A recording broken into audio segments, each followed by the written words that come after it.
Let there be sound. Let there be drums. You want to start banging? That's the only time your banging's been acceptable on your mic. Hello, welcome to episode 104. Is that correct, Mark? 104, yeah. I'm struggling with these 3-digit episodes now. Yeah, should we just go back to the start and call it 4? Season 2, number 4. It's a lot simpler, isn't it? I don't know. For those of you who didn't know, Mark turned his light on and went, "Let there be light," which reminded me of one of the best AC/DC albums of all time. Same one, the Whole Lot of Rosie, wasn't it? Same yeah, album? which one was it? I've not been, never been massive into AC/DC. I had them all when I was young. In fact, I'll still have the albums. It was called Let There Be Rock, wasn't it? Not? Was there an album called Let There Be Rock? I don't know, quite possibly. That's a good question now. It might have been called AC/DC. It was either called Let There Be Rock or AC/DC.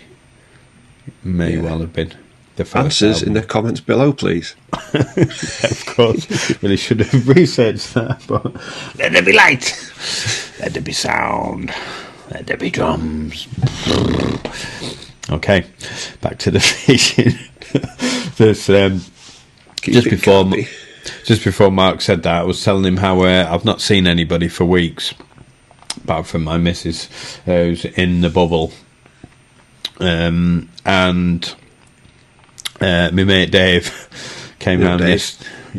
Mate Dave just came round yesterday, literally 5 minutes to drop someone off. I didn't really get close to him, but he sat on the sofa. And he's just run me today saying, "You better get a COVID test. I'm on the way myself." Little bastard. Oh. So he was in bed, he was fine in the morning, in the afternoon, like he had a crazy headache and mild flu symptoms, and was in bed all day. Today's on his way to get a drive-through COVID test. Thought I'd managed to avoid it. Hardly seen anyone for months. But I guess it's inevitable, is it? We're all going to get it eventually, you reckon? I don't know. I think this vaccine rollout should hopefully stop it in its tracks, or at least a proportion of it. And, you have been, consider myself fortunate, because we're working in retail. You've seen a lot of people in passing. Even though I'm still working now, the customers are not coming in the store. It's all like collect at the door type stuff. But, you're still seeing other staff. And there was once I've been for one test a couple of months back, which was negative, thankfully. And unless I've been one of these people who's been the asymptomatic and I don't even know about it, then touch wood, up to now, I'm pretty good, COVID-free. I'm hoping I'm COVID-free. I didn't get too close to David. I did make him a cup of tea. But how's it any different? I'd smash that mug. How's it any different to being in Aldi or Lidl or your chosen supermarket? Although, if we're going to talk about Aldi and Lidl, like we do, we're talking about cheap sweet corn. Yeah, well, I started going in there for sweet corn for exactly that, because it used to be 22 pence. 22p it used to be when I first started going. And I've since come to the conclusion that you're absolutely crazy if you ever shop in Sainsbury's, Tesco's, Morrison's or anything other than Aldi and Lidl. The stuff is just so good. You don't know you're using a cheaper shop, but the price, you can get one bag of shopping in Tesco, it can easily come to £40-something. That same bag in Lidl is like 18 quid. The difference is incredible. Not to mention the things we've been talking about for the winter, the liquids and stuff. Lidl Irish cream, basically like a Bailey's copy, it's like 3 quid against, for 70 CLs, which is absolutely perfect for your spod mix at this time of year. Aldi do a cheap Jägermeister as well, which is also good. A lot of the Croatians use that in their mix a lot. Bear in mind, you're paying £10 to £14 for a litre of liquid from a bake company. They've got the same sort of things, bit of alcohol, but some esters in, some creamy stuff in this time of year. And for a third of the price, sometimes a quarter of the price, you can do it in Lidl. So, yes, I'm a little fan. But yeah. That's our intro. Let's have a look at our notes that we do use occasionally, Mark. Where are they? Oh, yeah.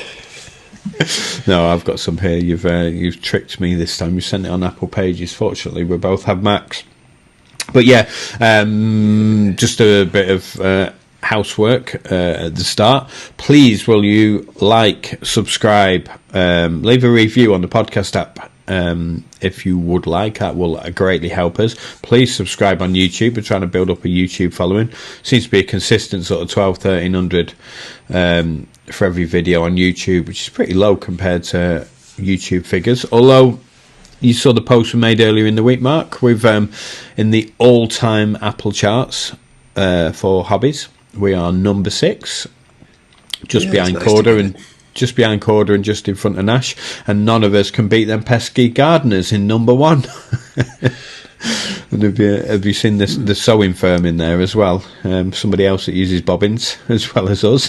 They do, yes. I can just imagine though, it being quite therapeutic just putting your favourite gardening podcast on and just gardening. That's just how people do it. I can imagine it's just something that's lends itself to podcasts, but not for me. I think the best garden is one that's full of tarmac and you can park your car on it.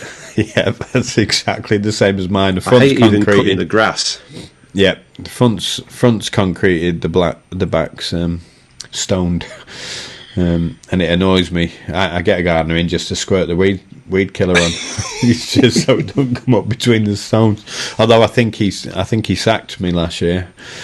He didn't come once. The year before, when I didn't, there is actually a tiny bit of grass. I exaggerate. It's like a little square of grass at the side, which was pretty scruffy. When I had the garden redone, all the fences done, it was a bit scruffy. So I paid this gardener to come in once a month to get it looking like grass. He said it would take all year, but seed it and keep it nice and whatever.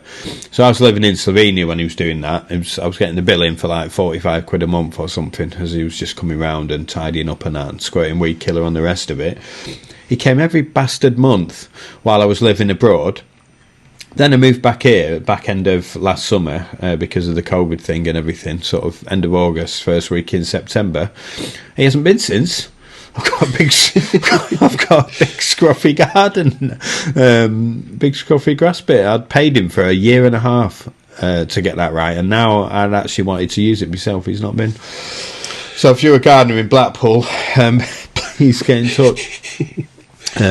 Anyway, where was I before? Please leave comments, reviews. You'll need to resubscribe if you haven't downloaded an episode for quite some time, which is our fault and not yours because we've only just started again. Then you'll need to resubscribe because your podcast app thinks you've forgotten about us, and it makes a difference with all the stats and figures and everything. But yeah, we were number 2 in the weekly chart week before last.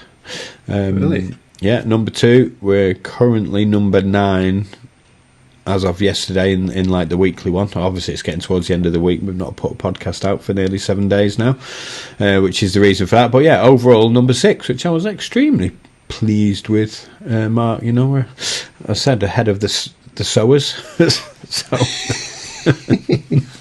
So yeah, that's all good. But the sowers, the gardeners, yeah, that's another thing. If anyone wants to leave a review on Jamie's gardening, do in the comments below.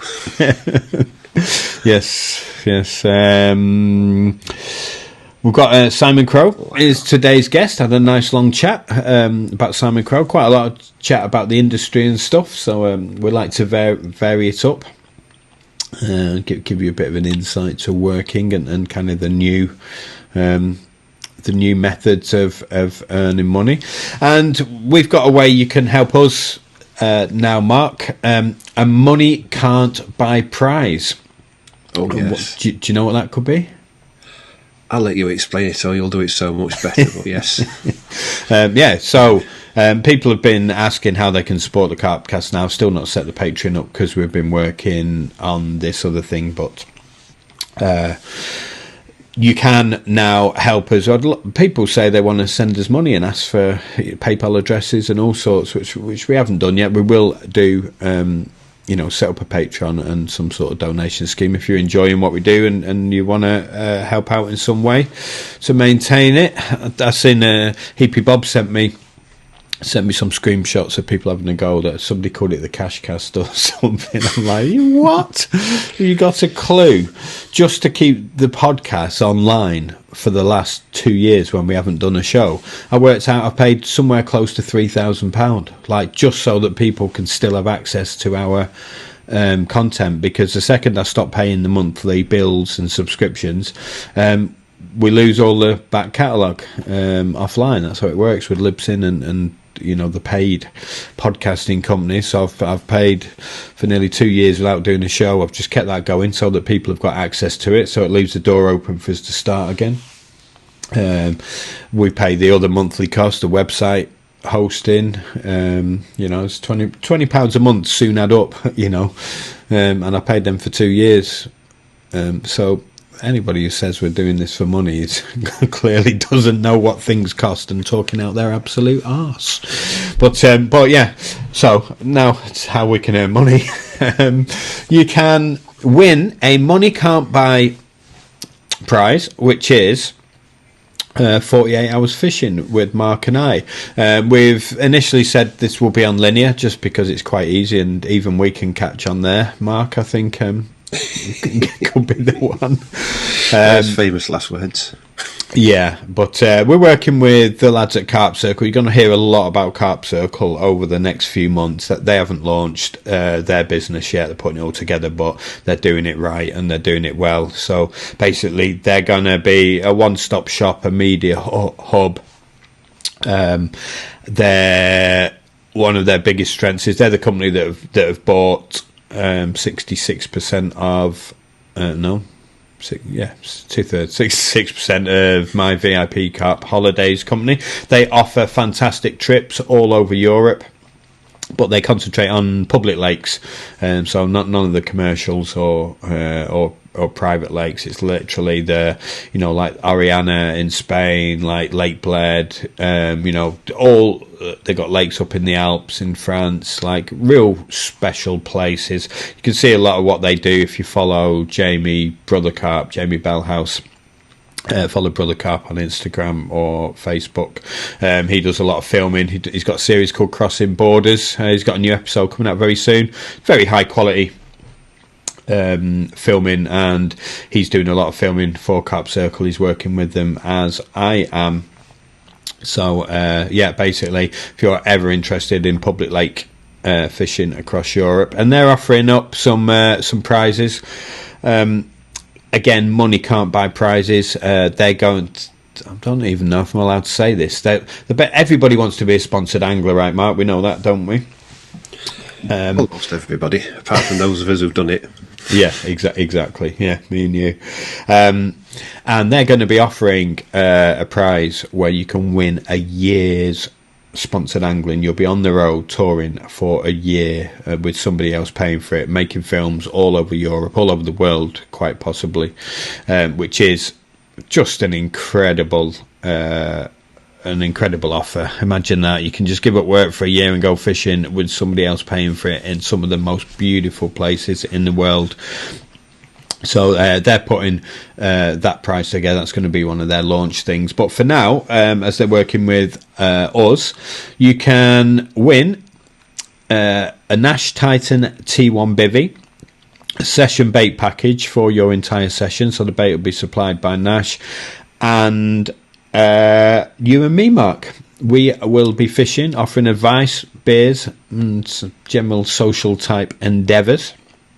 For the entire, and it's £7 to enter. It is a competition. You'll need to answer a question, and then we will choose a winner in a live draw. So to do that, you can go to carpcirclegiveaways.com. carpcirclegiveaways.com. Go there. You'll see the Carp Cast link. Click on that. £7 to enter. It's a way of supporting Mark, myself, and the Carp Cast, and a way of winning an incredible money can't buy prize. Because neither, you were a level 2 qualified coach, Mark, and you don't do any tuitions anymore. I also have done a few tuitions, but don't really do any anymore.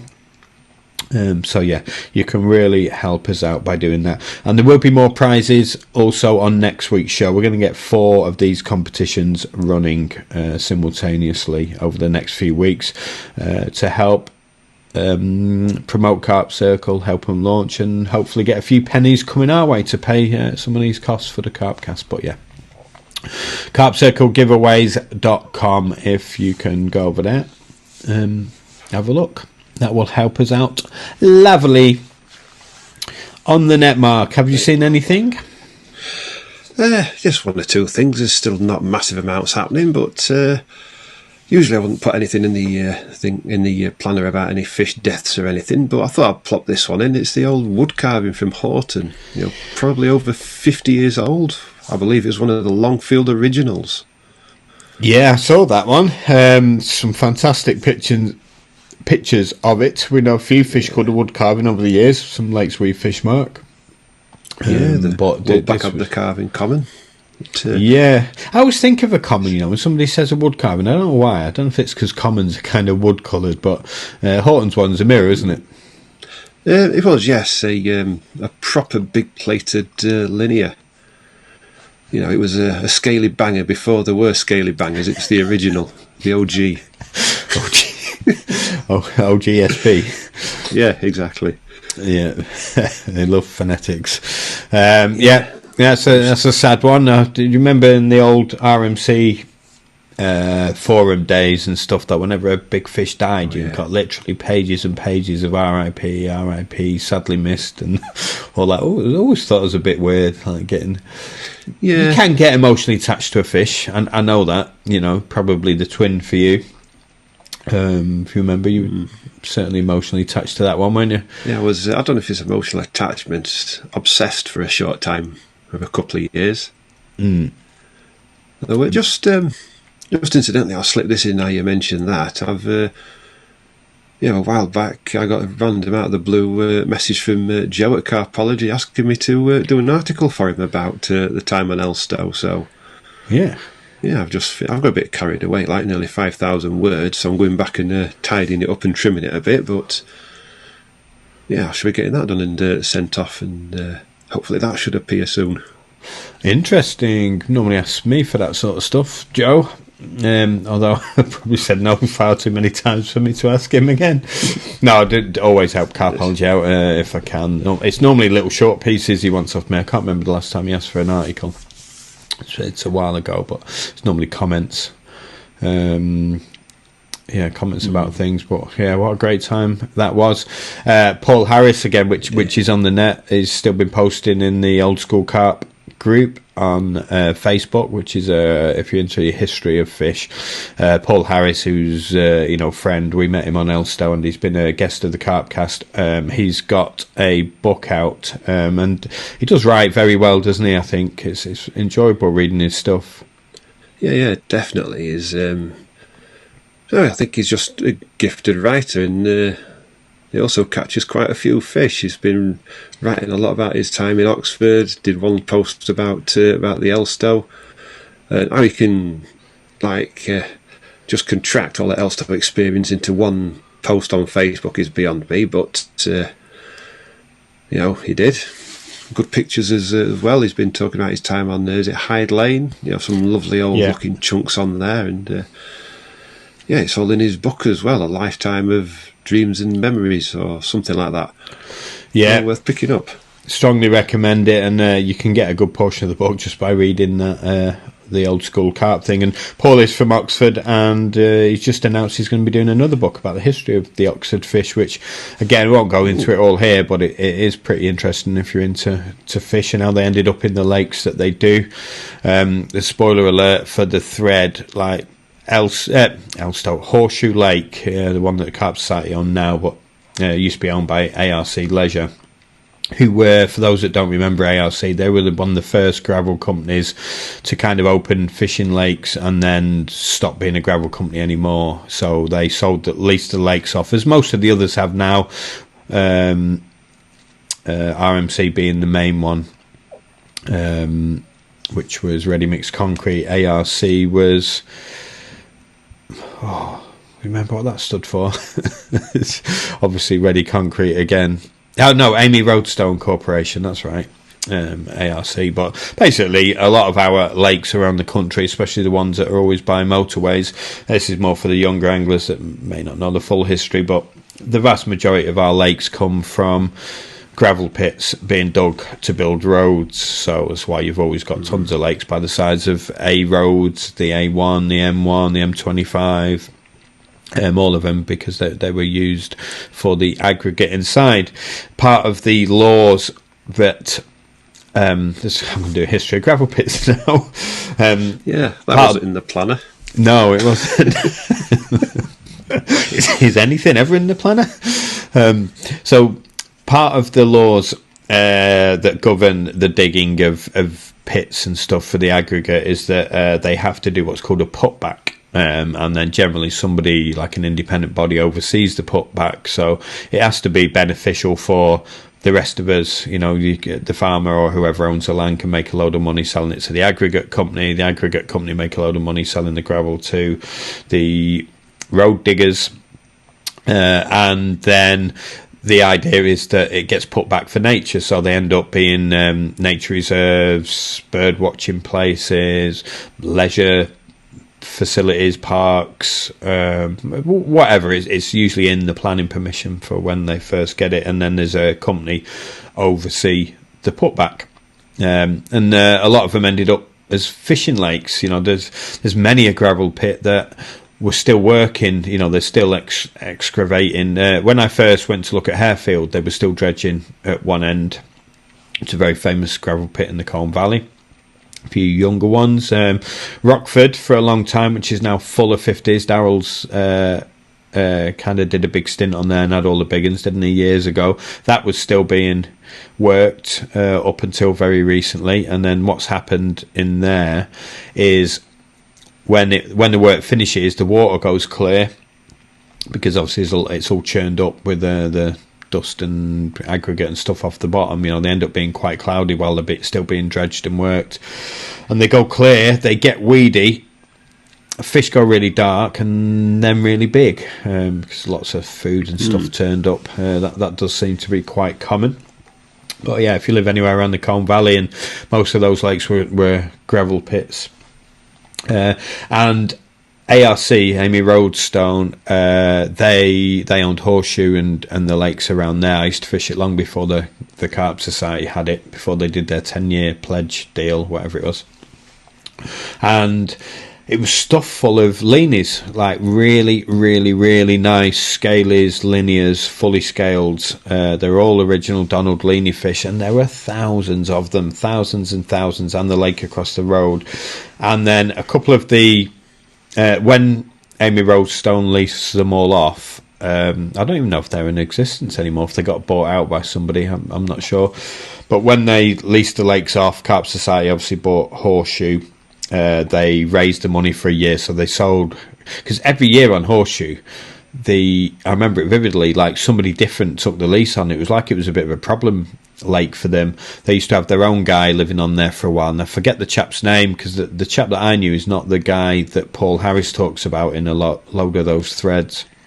It's a different guy. But do you remember him, Mark? The guy that has run cross road from Fendrayton, Ferry Lagoon, the chap that owns that. Do you remember his name? Is it Bernard someone? Bernard Hunt. Yes, it was Bernard someone. That sounds familiar. I could be wrong, but yeah, I think you're right. Actually, I think it was Bernard Hunt. Anyway, he was the fishery manager for ARC for a good few years, and he told me himself on the phone that he stocked Ferry and a few other lakes from Horseshoe, those Horseshoe fish. So remember that big 50 in Ferry? I don't know if it's still there or not now, but the scaly one, and that, it was a linear, wasn't it? I think. Yeah, that's no longer there. We know that one. There's a bit of a story about that one. Yeah, I believe, for another time. Okay. Another time, yeah. So that linear in there, that low 50, it. Did it get moved across the road? Is that this is all like second and third information. It was during the floods. It's all a floodplain from the Great Ouse. It was supposedly caught off the surface in a ditch after being savaged by an otter. Ah, yes. I now know why you were hesitant about going down this road. Yeah, and allegedly put back in a different lake where it demised. Yeah. Yeah, okay. After appearing on the cover of a magazine as well, after a bit of Photoshop of the otter damage. Ditch photo. was he still in the ditch? Oh, do we want to go down this road? Because it's not allegedly. I mean, it's true. The pictures appeared in a magazine. Yeah, the pictures did appear in a magazine, but the fish was supposed to allegedly have been rescued out of a ditch. Pictures took with it as if it had been caught and then put back into the lake across the road that the alleged unscrupulous angler did. But anyway, anyway, Bernard himself told me about he stocked the lakes around there. From there, he also stocked the Oxford Lakes, came from those original fish. So the reason why they're absolute crackers on the Lynch Hill complex, they all came from there. In fact, a hell of a lot of lakes around the country. Some of the Elstow fish came from there as well, didn't they? I think Elstow one. I don't know. Right? They didn't look that sort of thing. I thought where did they come from? I might have just made it up and got it wrong now. Yeah, I thought the Elstow one fish were originally old Kent Riverboard fish, although I could be wrong on that one as well. That's interesting. They certainly had the kind of I won't say unique sort of strain, but they were all kind of samey. It was all similar sort of shapes. A lot of not very well scaled. That's why we had the couple of really scaled fish in there. There was King of Elstow and there's one called Dr. Sex Ambulance of all things. Yeah, I've got confused. I know what it is now. The Elstow was owned by Linear when Lengerd owned Linear, and it was the Manor fish that remember the beginning Manor that came from Horseshoe, the one across the road. I believe the original Big Manor Farm fish at Linear, like Cuttail, Popeye, Pinscale. This is where Paul Harris had come in handy. Yeah, we should get Paul on again, actually. Instead of talking about him, we should get him on again. Yeah, I'm sure he'd be up for it. Yeah, so bit of a history lesson at the start of this podcast. Don't take any of it as gospel. No. But anyway, Elstow Horseshoe stocked, a hell of a lot of the country with those original laney fish, and a lot of them are still going strong now, even like 40 years down the line. Don't bother messaging in to tell me all the stuff I've got wrong there. I actually know I've got an absolute ton of it wrong. But anyway, we thank ARC, RMC, and many other aggregate companies for the fantastic fishing that we have now. When's the last time you fished a good gravel pit? Well, obviously the big pit that I'm a constant member of, that's it's still owned by CMEX. The fishing rights are leased out, to the sailing club. But that was still working. CMEX were RMC, weren't they? So, yeah. And there's one thing you will notice as well with the gravel pits. I'll just use the St Ives complex as an example, because you've got either ends of the spectrum. Have you noticed, like the older the pit is, usually the slightly smaller they are. And the more features and bars they've got, the more ups and downs. Before the technology was developed to really drag the arse out of a pit and get every last pebble out of it. Yeah. The younger gravel pits, they're a bit boring. Yeah, so it was. I looked into this many years ago, and once upon a time I was a super keen angler, and I wanted to know, because we were fishing a lot of gravel pits, I wanted to know everything about how they worked. So it was the types of machines they used, wasn't it? They changed the machine, was it in the 90s, maybe late 90s or early 2000s? So basically the old ones, Harefield was probably the best example. The bars were super high, weren't they? There was a swim there. Savage. Yeah, was it a swim called ladders or something, or the ladders where you needed a pair of ladders, or there was a set of steps by the trees. When you got a fish, if you didn't get up and try and get your line as high as possible, it'd usually cut off on the bar. There's like 2 or 3 bars. can't remember, your lines were going super high over bars anyway, and it was, I mean, there was a couple of spots on Rodney Meadow when I fished on there, which was also owned by Boyer Leisure, who own Harefield.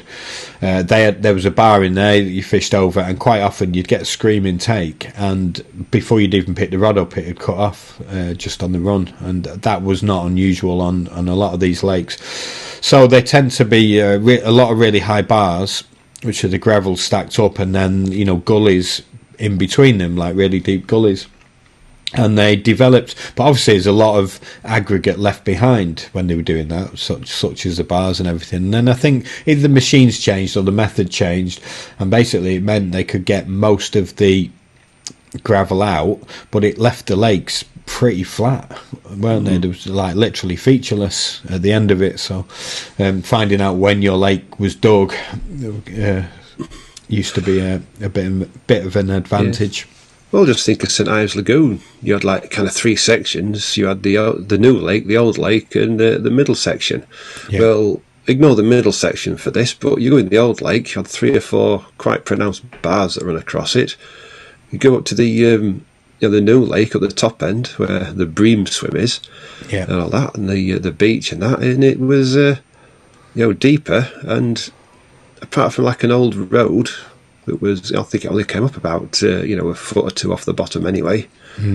That was your lot. Yeah, it was quite high in Waitrose Corner, wasn't it? Where it obviously came in or out. Remember in that corner there, it was fairly pronounced, and then it just kind of vanished as it went across the lake. But yeah, New Lake was pretty boring apart from that, wasn't it? I think. Interesting. Shall we move on? Shall we go and do some news with Mr. Thom Airs? Yes, get Tom in. So a big welcome to Angling Times and Carp Feed's Mr. Thom Airs for the weekly news. How are we today, pal? Busy? Yeah, been a very busy week. Yeah, I'm self-isolating, unfortunately, after coming in contact with someone who came in contact. So I've had a bit of a boring week indoors, but I've watched a few people catching fish, and I've been very busy. So yeah, it's been a productive week. As long as that's all we're catching, that's not too bad at the minute. Yeah, it's got a little bit milder. I did fish last week. I fished for 5 days and didn't even feel close to catching a fish. But it's got milder since then. But I thought the damage was done really with the temperatures. But it appears there's been the odd person catching.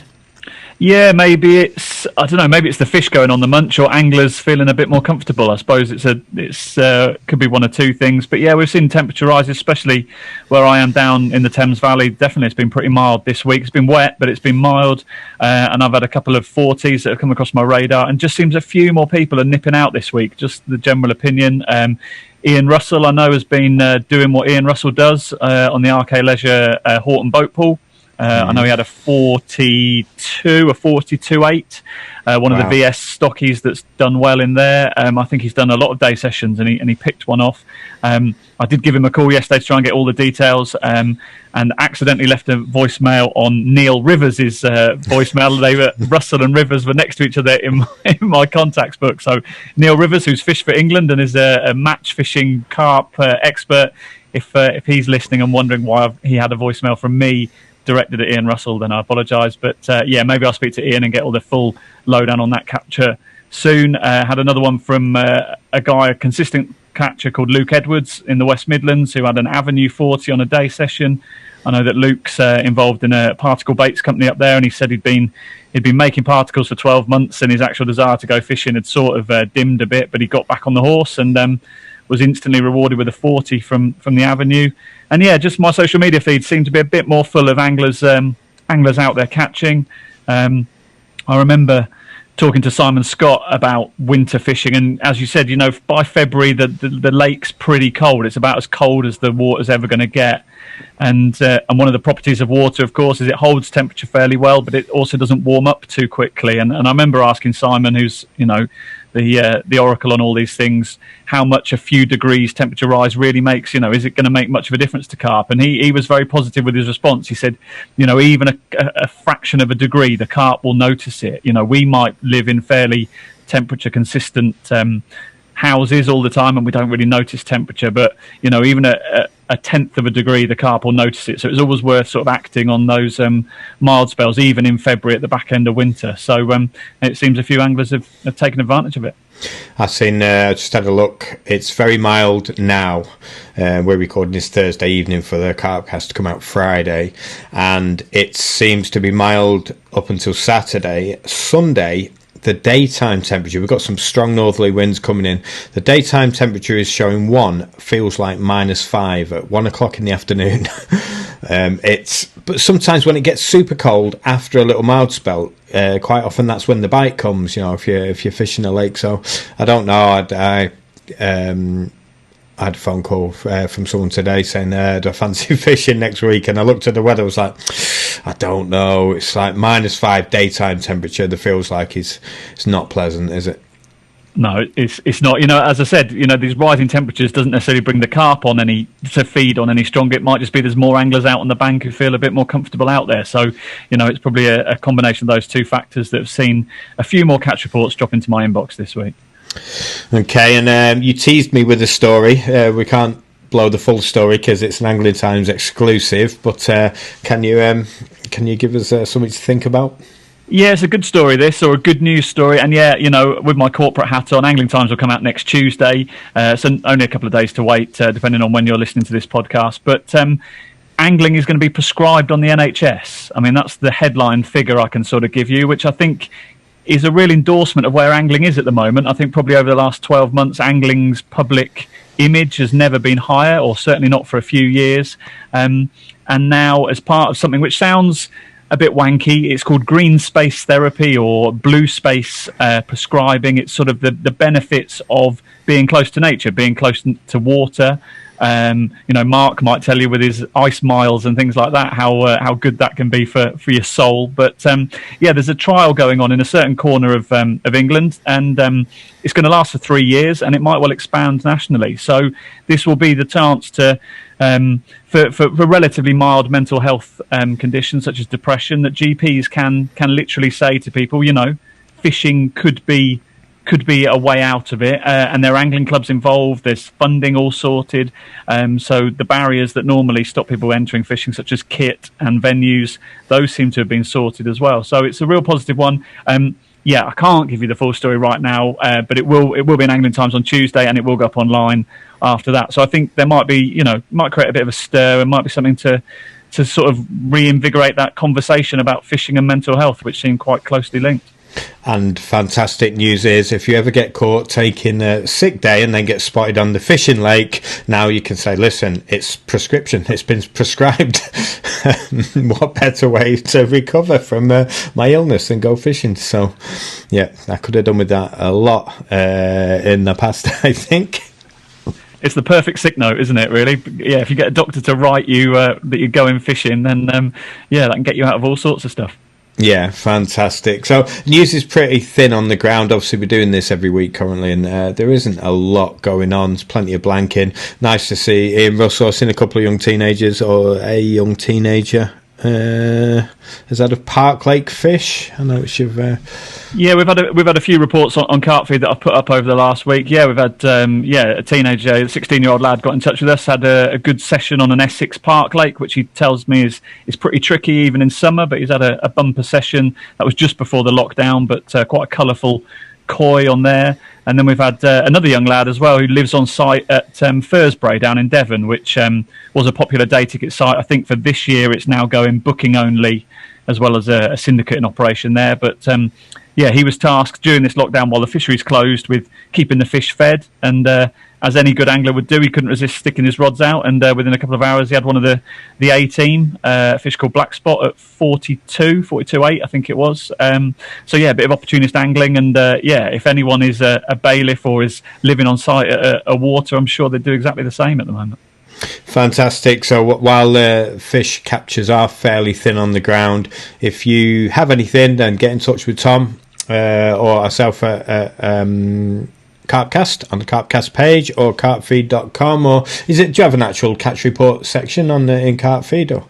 Yeah, you can drop us a message on any of our social media channels, or editor@carpfeed.com is my email address, and I read every single catch report. Can't always print all of them, but yeah, I love seeing what everyone's catching. So yeah, feel free, if it's a fish that's special to you, it doesn't have to be nationally significant, then send it in. Fantastic, and we'll catch up with you next week and hopefully get a bit more about this NHS story. Thanks, Tom. Good stuff. So big thanks to Tom. News is quite thin on the ground, so anything that's going on, then please do let us know. Catch reports and the like. We want them. Keep talking about doing this live stream, Mark. I noticed in the planner here you've had some more ideas.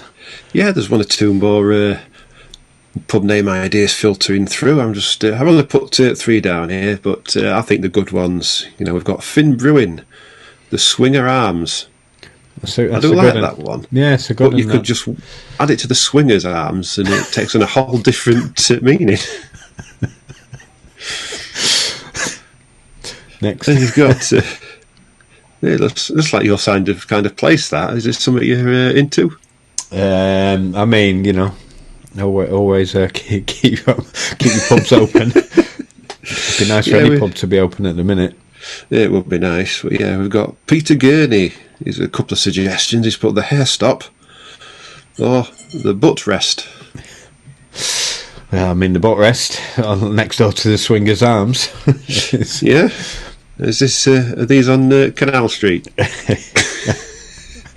The hair stop, that's a good one, and the butt rest, but they're both decent. Yeah, there's some bangers this week. I do quite like them. But I think the next one has got to be the winner. Go on. We've got Darren McDonnell, the Out of Bounds. You've caught most of your career fish from the Out of Bounds, so this is perfect. I mean, any lake without an Out of Bounds just isn't a lake. That's where. I think in Carp Cast spirit, the Out of Bounds is probably going to be the choice of pub. That's a winner. Yeah, I like it. To be fair, though, I've had a lot of them. Any of them could have won today. The Swinger Arms, butt rest, hair stuff, and we had a few good ones last week as well. Darren McDonald, you are formally invited to our Out of Bounds pub. So, should we actually do this now, Mark? Now we've got a name. I'll tell you what, though, we can use some of the others because we can maybe do a pub crawl, can't we? So we can maybe pick the best 4 or something, and then we can meet the perpetrator of the name in each pub. Maybe get them in on our live stream. Like they're the landlords. They can serve us the beer. Good shout. That's what we're going to do then. You can be the landlord of said pubs. We'll choose the other ones over the next day or two, Mark, and then we'll send everybody a message. How about next Friday then? Friday the 12th of Feb. Shall we do our virtual pub crawl? Do a live instead of a normal show like this, pre-recorded with the guests and stuff. Should we just get a bit of a free for all? Invite a few people. See if Frank will come back on. Roger will if he's free, and I'll message a couple of other people as well. See if we can get a bit of a Carp Cast social, virtual social in our virtual pubs.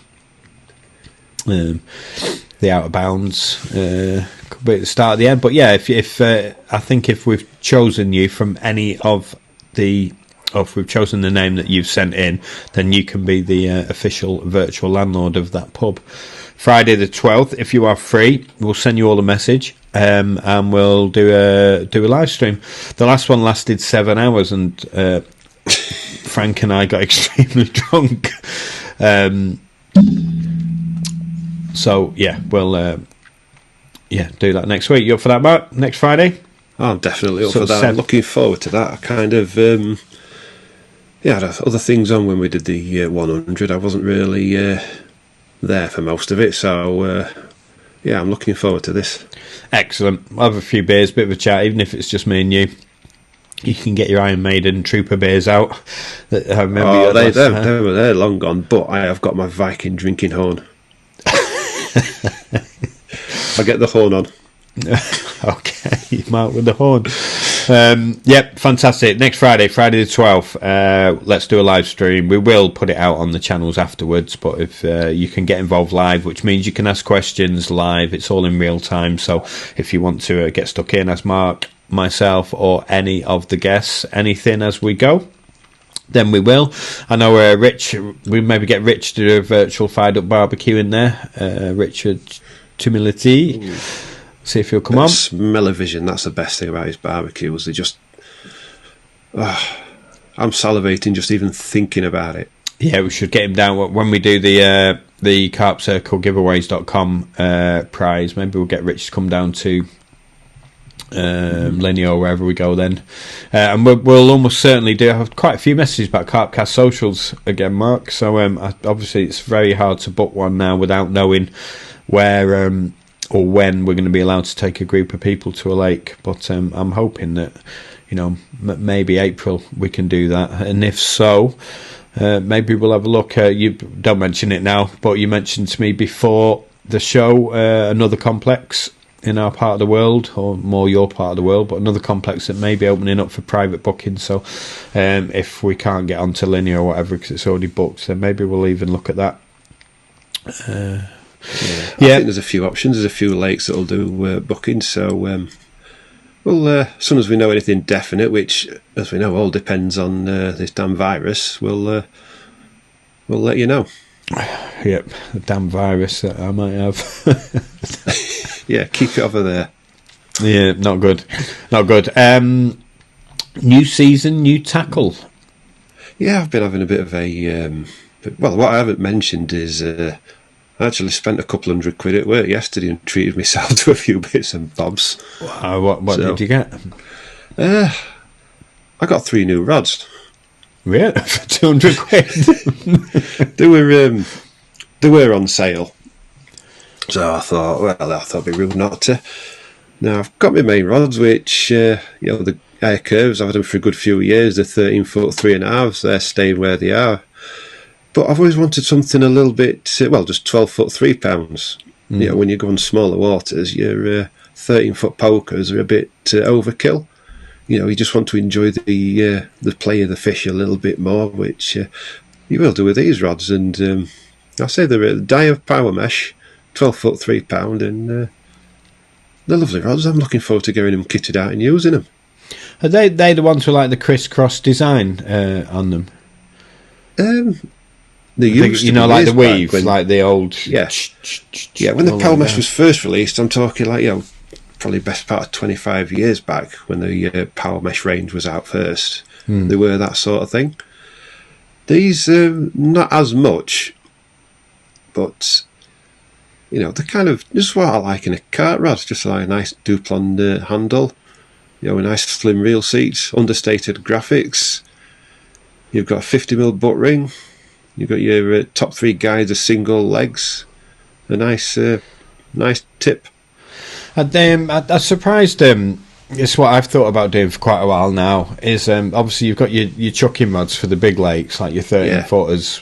Absolute poker sticks. I'm actually looking to replace mine. I've had the Toros for quite a few years. Obviously, I do a lot of long range fishing in Croatia. I'm looking to change them for another 13-foot absolute casting tool. Literally, it's got to be okay at playing fish, but the primary source of what I need it for is the casting. Obviously, any experienced angler can land a fish on. You could land it on just a metal stick, with no bend at all, long as you're aware of it. You have your drag set right. You got a bit of stretch in the line, normally using thin line and long range, so it doesn't have to be like super beautiful for playing fish. The more important thing is being able to get out where the fish are. So I'm looking to put a few yards on my cast with kind of like a more powerful but thinner, lighter rod. I reckon I might be able to move a bit quicker, like for my style, but I can fish like 150 yards fairly comfortably with spod and rigs, but in Croatia, if you can fish 150 metres, which is 165 yards, which I do struggle, I can't hit that, if you can fish that distance, the difference in your catch rate is fairly significant. You can go into some of on the really busy lakes, you can go into some of the more unfancied swims, because the ones where the features are sort of 150 metres plus, they get left alone, those swims, so you can always get in them. On a lake that's like full the vast majority of the time, like that's fairly useful, do you know what I mean, to be able to drop straight into the super long range swims pretty much any time you go. So yeah, I want an out and out poker stick, but I don't really know what to get. People talk about those TX7s, the Shimano's. I've actually got some TX. You know what? We mentioned them TX7s. I've got one. Have you? Yeah, I've got a 12-foot 3 3/4 version. Okay. And I've been using it as I've only got the one. I've been using it as my fourth rod for most of the last year. Yeah, and it really, really is good. It does not feel like a 3 3/4 pound test curve rod. It's got like the where you get the old school more distance rods. They had like a real like real tippy action. Yeah, it's that it does not take the fun out of playing fish.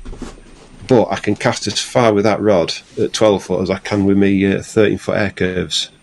So. Interesting. So I'm presuming they do a 13-foot 3 3/4 then, I'm guessing. I've not looked into them, to be honest. I just that one kind of fell into my lap, if I'm honest. So it'd be rude not to have it. And I've really enjoyed using it. I've caught a few nice fish on it as well. So I can recommend that, and I'm sure they will do a 13-foot version. I'll maybe give me old mucker Terry Edmonds a bell.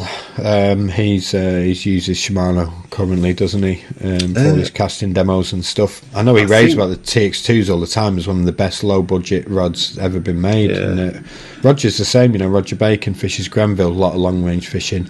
He takes how many rods did he say on the last interview? Takes like maybe 9 rods with him. Every session he always has another 3 made up behind him ready to go, and he's got TX7s and he's also got TX2s, and depending on the distance that he's fishing, he prefers the TX2s a lot of the time, because I think they've got a bit more of a through action. But anyway, getting geeky over rods. I'm looking to change my rods, so my Toros are up for sale. Anybody wants them? I've got 3 Toros on the matching spod rod, 13-foot 3.5 pound test curves. I want to change my bed chair this year as well.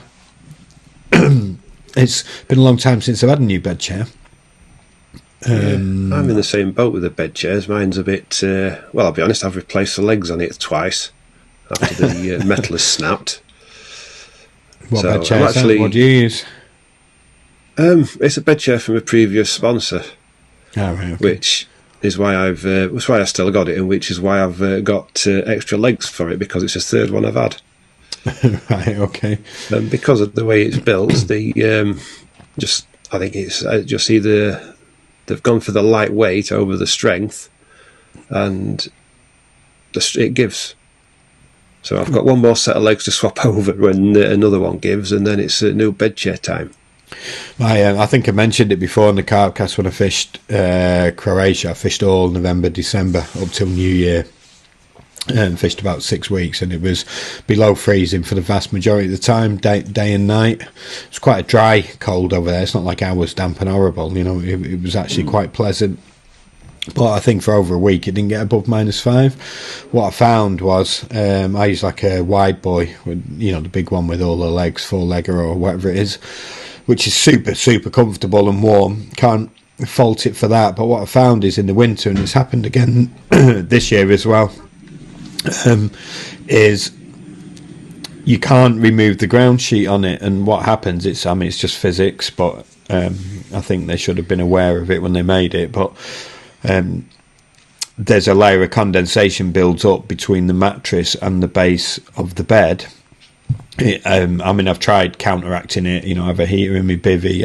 I lay like all my kind of soft stuff, so like your old bags that you've emptied out, like your rod bag and all sorts of stuff. Like a little tip in winter is to keep that, put as much stuff as you can underneath the bed chair, because it stops the condensation. It makes another layer between like the cold ground And then obviously we're all really warm in our sleeping bags and stuff these days, aren't we?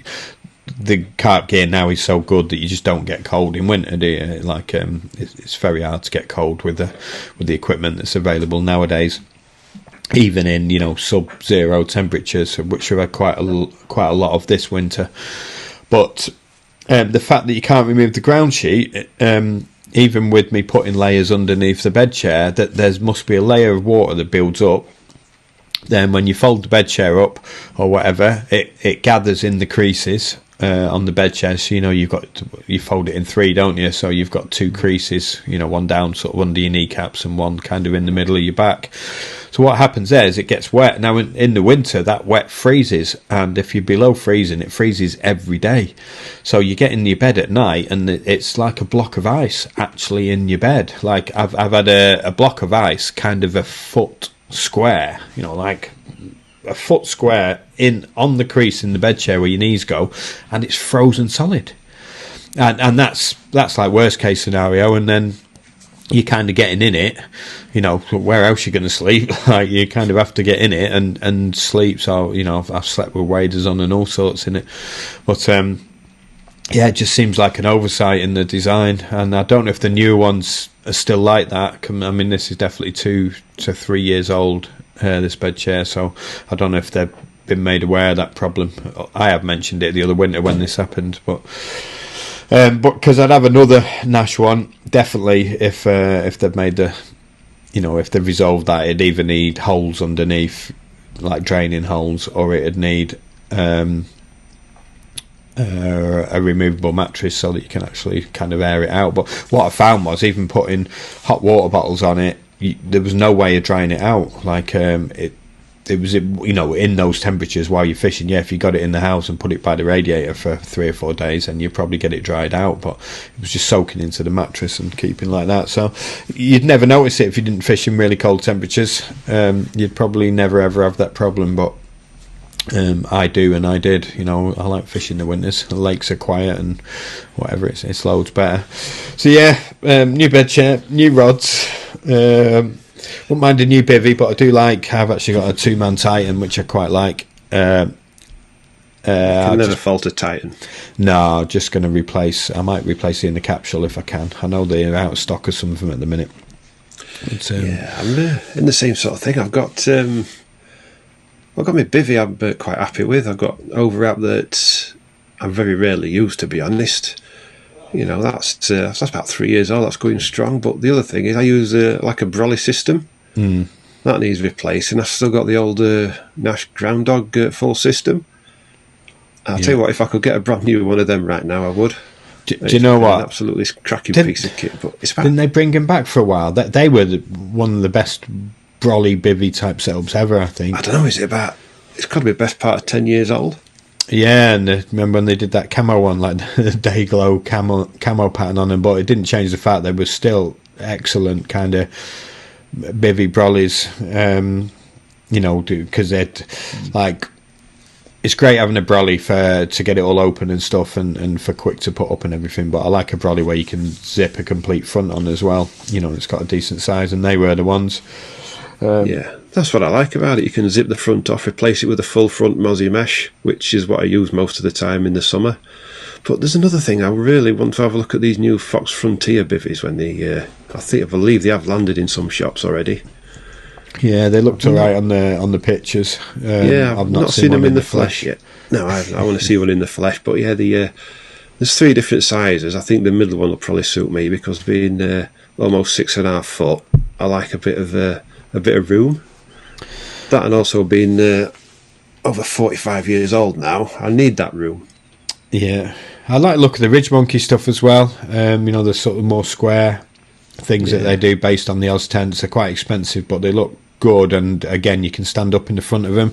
I mean, most of the fishing I do now is kind of long stay, minimum of a week or longer sessions, so it's about comfort, But again, I do like the idea, the Nash Gazebo thing is that they do now, the bigger ones with the zipping bivvies on them, they're perfect for fishing abroad. I mean, everybody, when you go abroad, has some sort of gazebo, kitchen tent type type things. Quite a few companies doing them now. Solar, Avid, the Ridge Monkey, big ones are kind of a cross between that.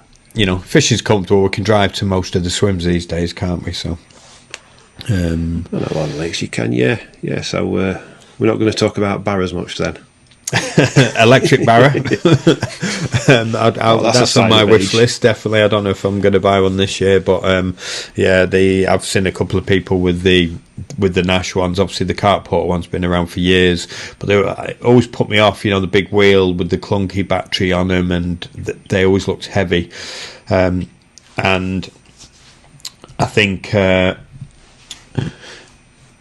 like if the battery goes, which is obviously a common problem when you're fishing, if the battery goes, like it's a bit of a ball ache to kind of just turn it into a normal barrel, where the new style sort of Nash ones, they use the technology from electric bikes where the motor's like inside the wheel, and the torque on them's incredible. You know, I've had a play with one. Reedy had one up at Farlow's earlier this year, and bloody hell, it pulls it out of your hand, you know, when you nice. Twist it. I was really impressed with them. Plus, they're just like a normal barrow, so if you're not using the electric bit, it's literally exactly the same.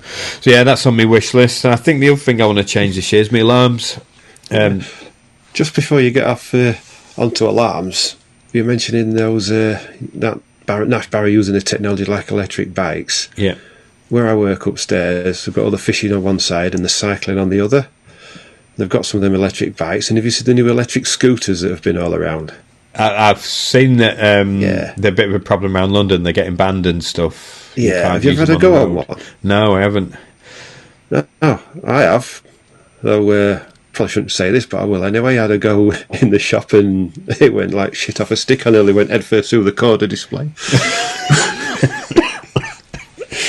How fast they go? I don't know what the top speed is on them. I'm sure they're limited, but then again, I'm sure there's people with soldering irons and screwdrivers who can get around that. Yeah, I'm sure.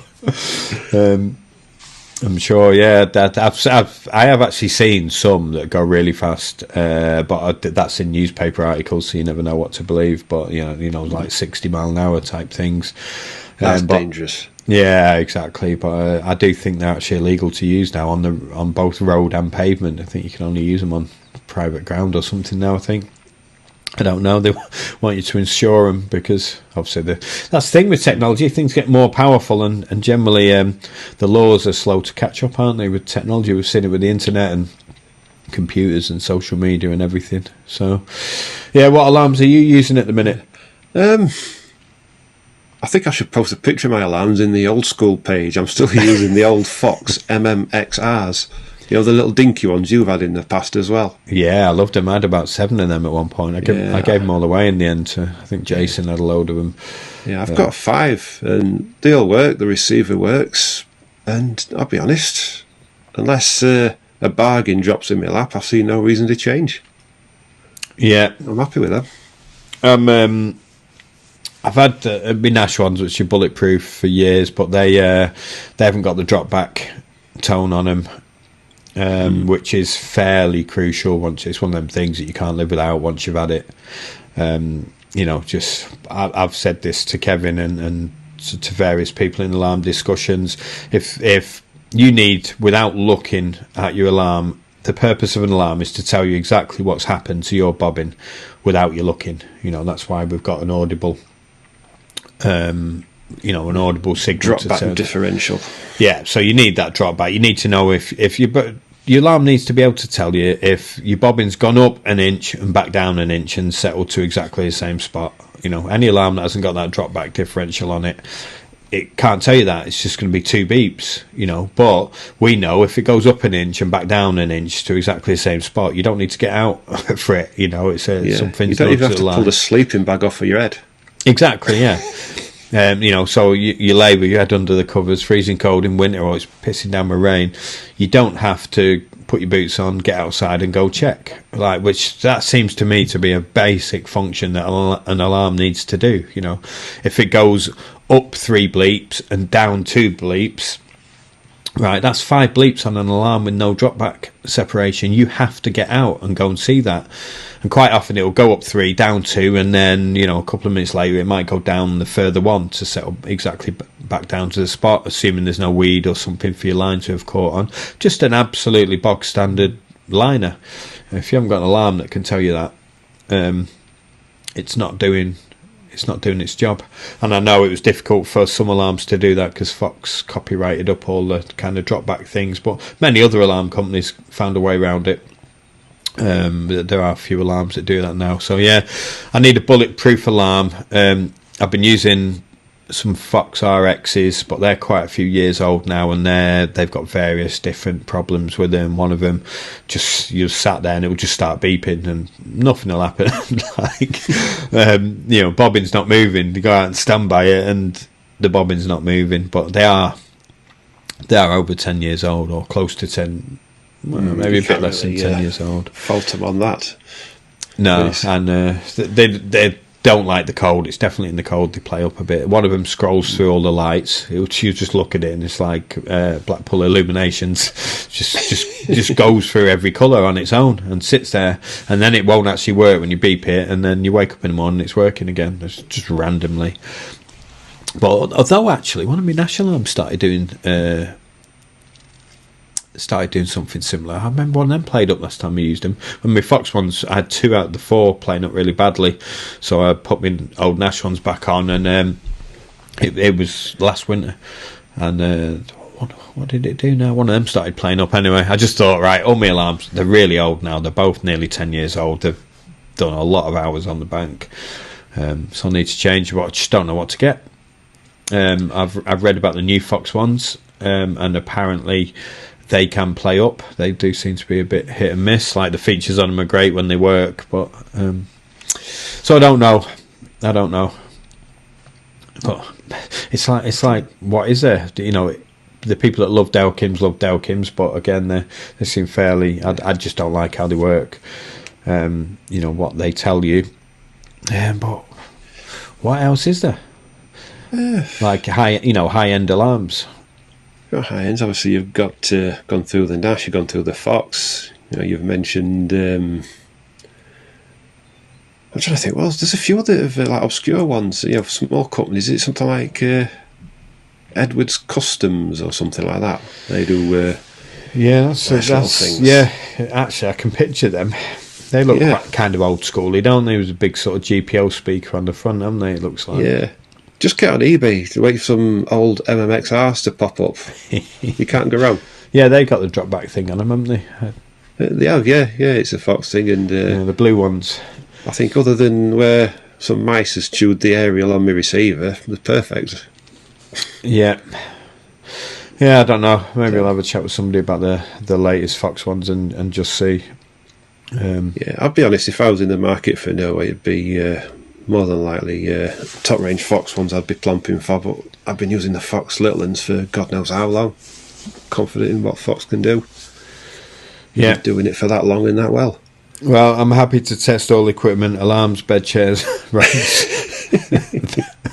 bibbies. Basically a new setup. I need. But no, if anyone wants to buy my knackered old stuff, then. You check it out. You're not selling it very well. Check it out on eBay. I'll tell you one more item which we have mentioned before off of recording, that I'm certainly going to part with a few of my hard-earned cash, my children's inheritance, if I had any children. Yep. Is one cat. Of those. Yeah, they're not getting fuck all them little things. But yeah. Those Nash Bushwhacker poles. Oh, yeah. I need one of those in my life. I've been watching some of these videos on, again, the second episode of Joe Morgan's Carp Angle. He does a feature with Ollie Davis, and Ollie's using it to catch some fish from the Horton complex. And I'm watching it thinking, I can think of situations I've been in the last year where one of those poles would have helped me out and more than likely caught me an extra fish or 3. So I need one in my life, and I'm seeing them for about £175. I think they're worth every penny of that from what I've seen. they're one of those items that every UK angler should have. With our lakes being smaller generally, like it is. I always remember when Corda brought out that the grinder crusher thing based on the weed grinder, and how pissed off Nashi was, for probably most of his staff and most carp anglers smoking weed at the time then, and they're like, how is it I don't know about this? How is it that someone else has brought something that literally every carp angler in Europe owns? It's that dream design, isn't it? But we still sell tons of them in the shop. Exactly, yeah. But I think the bushwhacker pole, he's kind of found his Corda grinder thingy. I think he's found that item that every carp angler in Europe should have. It's not the only one on the market. There are others, but I think I didn't know that. Yeah, Signet do one. There's even likes of NGT have got one out, and I say it's not a new sort of thing, but where Nash have got the advantages, they've done a good product, and obviously their marketing is up there. And you've got someone like Ollie Davis, Mr. Half a Rap. It's right up his street, and he's doing well with it. Yep. So it sounds like we've got a Nash order where we need to put in Barra, Bivvy, bed chair. Yeah, we'll just wind the clock back 5 years. Yes, but maybe we'll have a look at the alternatives, whatever. I know. I remember Roger got on the bushwhacker poles, and Roger's got a good. Dog's trying to creep up on me. Roger's got a pretty good eye for design, and he was using it on Christchurch, which is, again, a lake. There's certain swims on there that are absolutely perfect for that pole. And he noticed the fault straight away. He was fishing, I think it was the point swim, up one end, which is a very popular swim on there, but there's a load of reeds and stuff down the margin. And what he found, pushing the pole in, like a very easy thing to correct, which any of you NGT copiers out there, then maybe you'll be able to do it. But it was kind of squared, like rectangled, where the floats go at the ends on them. It's kind of got like Roger was saying if they made them angled like that, front and back, so they're the front ones and the back ones, kind of the other way, it means you can push them in and out of reeds, whereas it was getting stuck, because it was kind of like a sharper angle as opposed to. It seems like a very easy thing to correct in the mouldings, but I'm surprised that wasn't. You could probably budge that up with a bit of gaffer tape. No, you'd have to actually cut some of the plastic, wouldn't you? You'd have to actually cut it, because I think it's rectangular, whereas if they sloped the four corners, it'd go in and out better. I think that's how Roger was describing it. I can't. I'm not looking at one, so it's kind of hard to see. But again, this is the sort of stuff that you would think a field tester looks at, but as we know, like, things are rarely field tested now. They're field tested by a couple of people in the office, or the person that designed them, but unless you actually get them around the country with different people, different minds, using them in different situations, like how is anything fully field tested? It's always been a bugbear of mine about things for years. Like, how can you test a bivvy unless you give it to somebody who lives in the northwest, where it rains like for days on end? There's been a few episodes over the years, so as we know, most of the fishing companies are based in the southeast, which is dry. They teach you that basics in geography: wet west, dry east. Now, okay, you're probably not going to be able to test whether the tapes stay on in the sun well enough in the northwest, because it's 4 or 5 degrees warmer on average all year round, and they get a lot more unbroken sun in the southeast than we do in the northwest. But it's not just got to hold up in red hot heat for weeks on end, which is easy to do because you give it someone who lives in Croatia or whatever and let them fish with something through the summer. That's how you test how it stands up to heat, whether things discolour. The amount of products I've had, including clothing, that discolours like quickly in the sun, and makes it just look old and knackered, is unreal. Why are you not giving? I'm not talking about any company in particular. I'm talking about all companies. There should be field testing there. There should be field testing in super cold countries where it's it is 0 degrees or less, for months on end in the winter, but people are still catching fish. You know, only got to look at Lake Bled, and the Fish Gashper has had all this winter, you know, like 2 foot of snow, 3 foot of snow. You know, he's still catching 50, 60 pounders because the water's warm. It's had sun on it all summer. It's very, very deep, 100 foot deep. You know, 40 foot deep everywhere. It takes a long time to cool down, so you're fishing in sub-zero temperatures, but you know, the fishing's still good. And there's a lot of European lakes like that. Hell of a lot. So you know, your gear needs to function in the cold if you're going to sell Europe wide, and you need to know it can take a week of solid rain.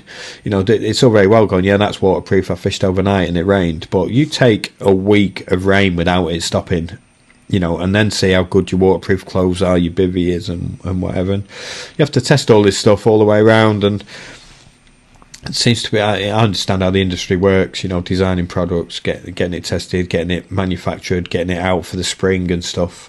Like, you know, you have to test stuff for years, really, if you're going to do it properly, but which is fairly impractical. But it is frustrating when you get something and it just discolours the first time you use it or whatever.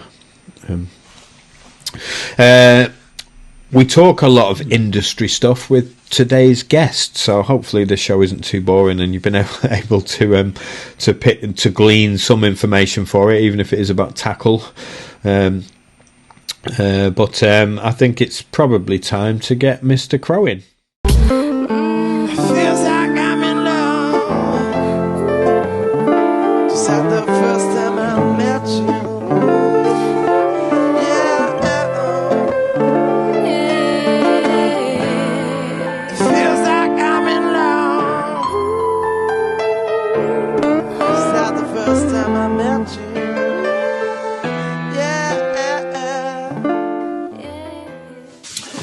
So I'd like to say hello and welcome to Man of the Moment, Mr. Simon Crow. How are we doing, pal? Oh, yeah, I'm good, mate. I'm real good. Yeah, a bit cold at the minute up here in Yorkshire. Everything's a bit white over, but I'm surviving, mate. How are you doing? Something looks a better view than what I've got at the moment. Yeah, I've not got the rods out yet, but doing a couple of day sessions on Cromwell, helping Nathan do some work.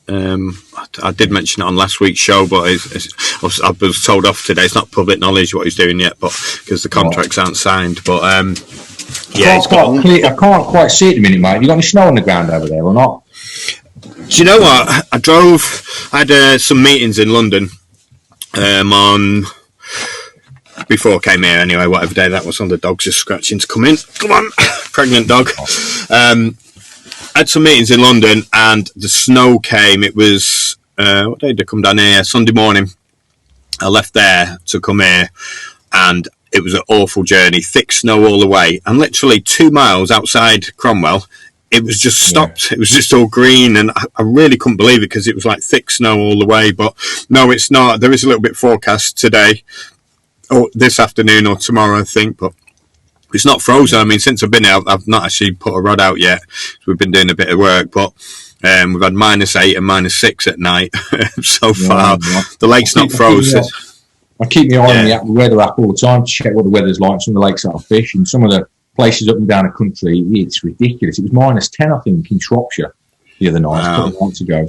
So somewhere like Acton, I don't know whether it froze or what, but I know before Christmas it had all snowy background. It looks absolutely magnificent over there. So let me say, first of all, congratulations. I mean, a Lifetime Achievement Award or Lifetime Membership, honorary member, is it, with the Carp Society is, I mean, nobody's done enough more for the industry, apart from the other people that have been, you know, I've seen a few letters arrive with people, Julian and stuff, but I mean, you know, if you had to name people that have been synonymous with the carp industry, certainly through my time, you're right up there. So, yeah, congratulations. I bet it felt good.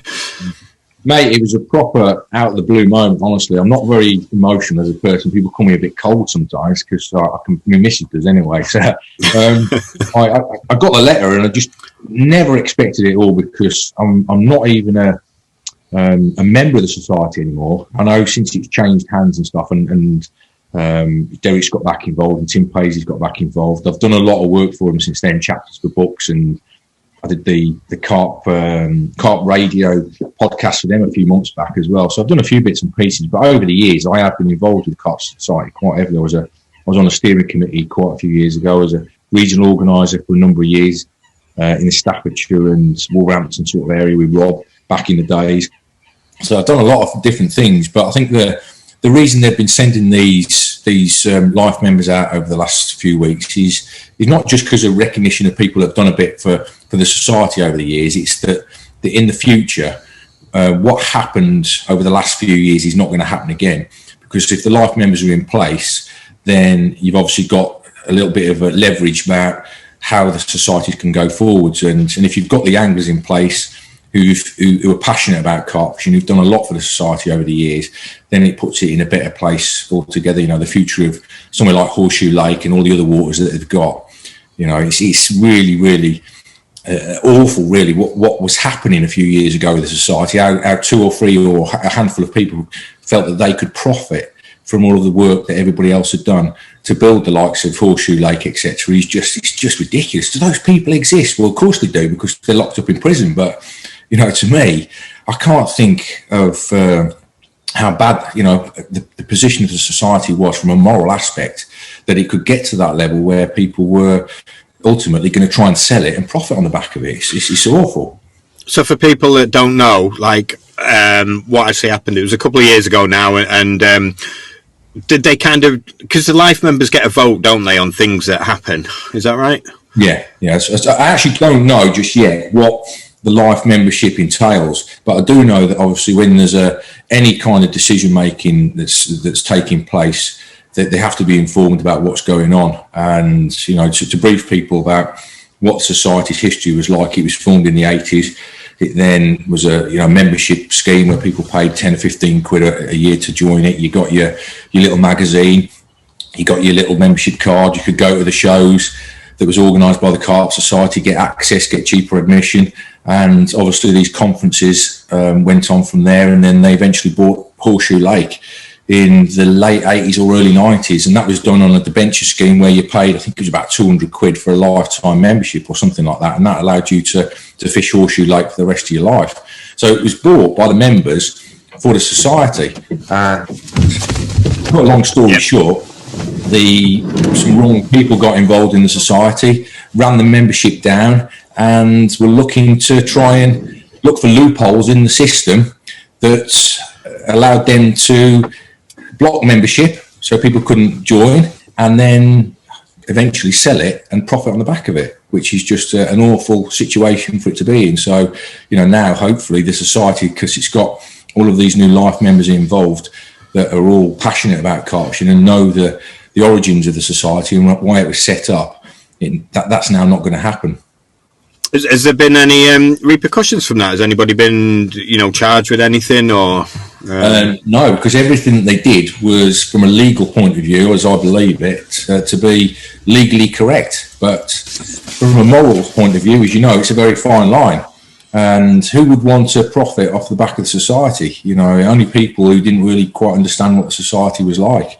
And, I know that there was a lot of legal challenges that were taking place behind the scenes. Tim Paisley got involved with it, as did a number of people. I don't know if John Seal got back involved with it, the old society solicitor, but Derek Stritton obviously got involved as well. And, Derek's been around the society almost as long as Tim has. And you now got people back at the forefront of it who are running it for the anglers and for the passion of angling, really, more than anything. Yeah, it's fantastic. I mean, Horseshoe was a special lake to me. I fished it prior, I used to live half an hour away through sort of my mid-teens, and I was fishing it before the Carp Society took over. Carp Society offered day tickets while they raised the pledge money before the actual, the lifetime, or it ended up being 10 or 12 years, didn't it? I think the first Horseshoe ticket. So, it was a lake that was kind of special to me. And when I saw what was going on and people, they were definitely trying to sell it, weren't they? They were definitely. And they're protecting themselves. And so it's great. And I love the fact the Carp Society are doing things now to protect that, and in the meantime, people like yourself, are going to also understand the value, the morals of having an organisation like that, having them controlling a significant piece of water like Horseshoe. It's prolific with a decent bit of sort of land in total, and it's not a small lake. Yeah. So it's fantastic. But how's your personal fishing going? Where are you fishing these days? Last time we spoke, I saw that you were fishing syndicates in Germany. Yeah. That last year, that's basically where I ended up, really, fishing over there more than anything, because, with the furlough scheme coming in place at the beginning of the year, places that wanted to fish in the UK were really busy. And, when everybody's on furlough and they're sat there in the little vans like you are, fishing all the time, it makes it difficult for people to fit in around them and stuff, because although fishing's my job now, I'm not one of these people that will plot up somewhere and stay in it for 2 or 3, 4 weeks at a time. I do move about an awful lot, and I do move venues quite a lot as well. So I like to be, excuse me a minute, I like to be active all the time. That's just how I am as a person. So with the furlough scheme being in place in England, a lot of the lakes that I was fishing, Acton and Roberts Waters down there, they were quite busy. Although there's only a 72-hour limit on those lakes, there's a lot of turnover of anglers because people weren't working and everyone was fishing. It was that time of the year when fish were going to get caught. So I decided there and then that I could still go overseas to places like Germany, and that's where I went to. And I went over there 4 times in the end during the course of the year. And it's a beautiful country, so many great lakes over there. And I'm fortunate to have some tickets on some waters. But one particular lake that I really want to sort of get to grips with is the old Mary Lake. Mary, the old common that used to be the world record. Yeah. They call it Mary and Joe Lake. I've got a ticket for there, which I'm really, really fortunate to have, because I'm the only overseas angler that's got one. And it's, you know what carp fishing's like. The longer you've been in it, the more you get to know people and stuff. And I'm fortunate that I've got quite a lot of German friends that I've made over the course of the last 30 odd years since I first went fishing overseas. And they asked a few questions and got me in there. And, it's a great lake to be on. It's a very difficult lake, I've got to say that. Very difficult lake. It's not easy at all. It's well pressured. A lot of people fish it. And because it's only a cheap ticket. So, with Germany being on furlough as well, you can imagine there's quite a lot of people fishing on there throughout the year as well. So, and knowing what's in there, because there's some really, really amazing fish in there. There's still, although Mary's long gone, there was a fish in there last year that was called the Doctor Fish, which was looking close to mid-80s. But the first time I turned up on the lake, I found it dead the first day that I went there. It floated dead in the margins. I saw this big fish out in front of me, and the locals had been looking at it because it only passed away that day. And they said, it's about 20 kilos. And I was looking at it, I was thinking, that's bigger than 20 kilos. So I got my marker float rod set up, and I cast, as you do when you see a dead fish, I cast out to it, and I was trying to drag it towards me. And I pulled it into the bank, and I looked at it, I said, that is massive. That's, and it's got this, the reason it's called the Doctor Fish is because it's got this like D scale on one side. And I turned it over and I saw that D scale. I thought, that's got to be the big one. And then Andy Scherf, who's the Fox International's European marketing director, I think, he was on the lake at the same time, and he came over and said, is that the Doctor Fish? I said, yeah, it is, mate. It's massive. And then obviously the grapevine over there started talking, because I think it was one of the biggest fish in Germany at the time. And sadly, that one passed away, but there's still some really good fish in there. There's probably 3 or 4 fish now over 70 pounds in there, up to about mid-70s, and probably half a dozen fish over 30 kilos. So, it's a decent water, but they're difficult fish, Jamie. People think Germany or overseas fishing is easy. It is on the commercial lakes because that's what they're stocked for, but this lake's not a commercial lake. It's a proper carp lake. With carp in there that's sort of 40, 50 years old.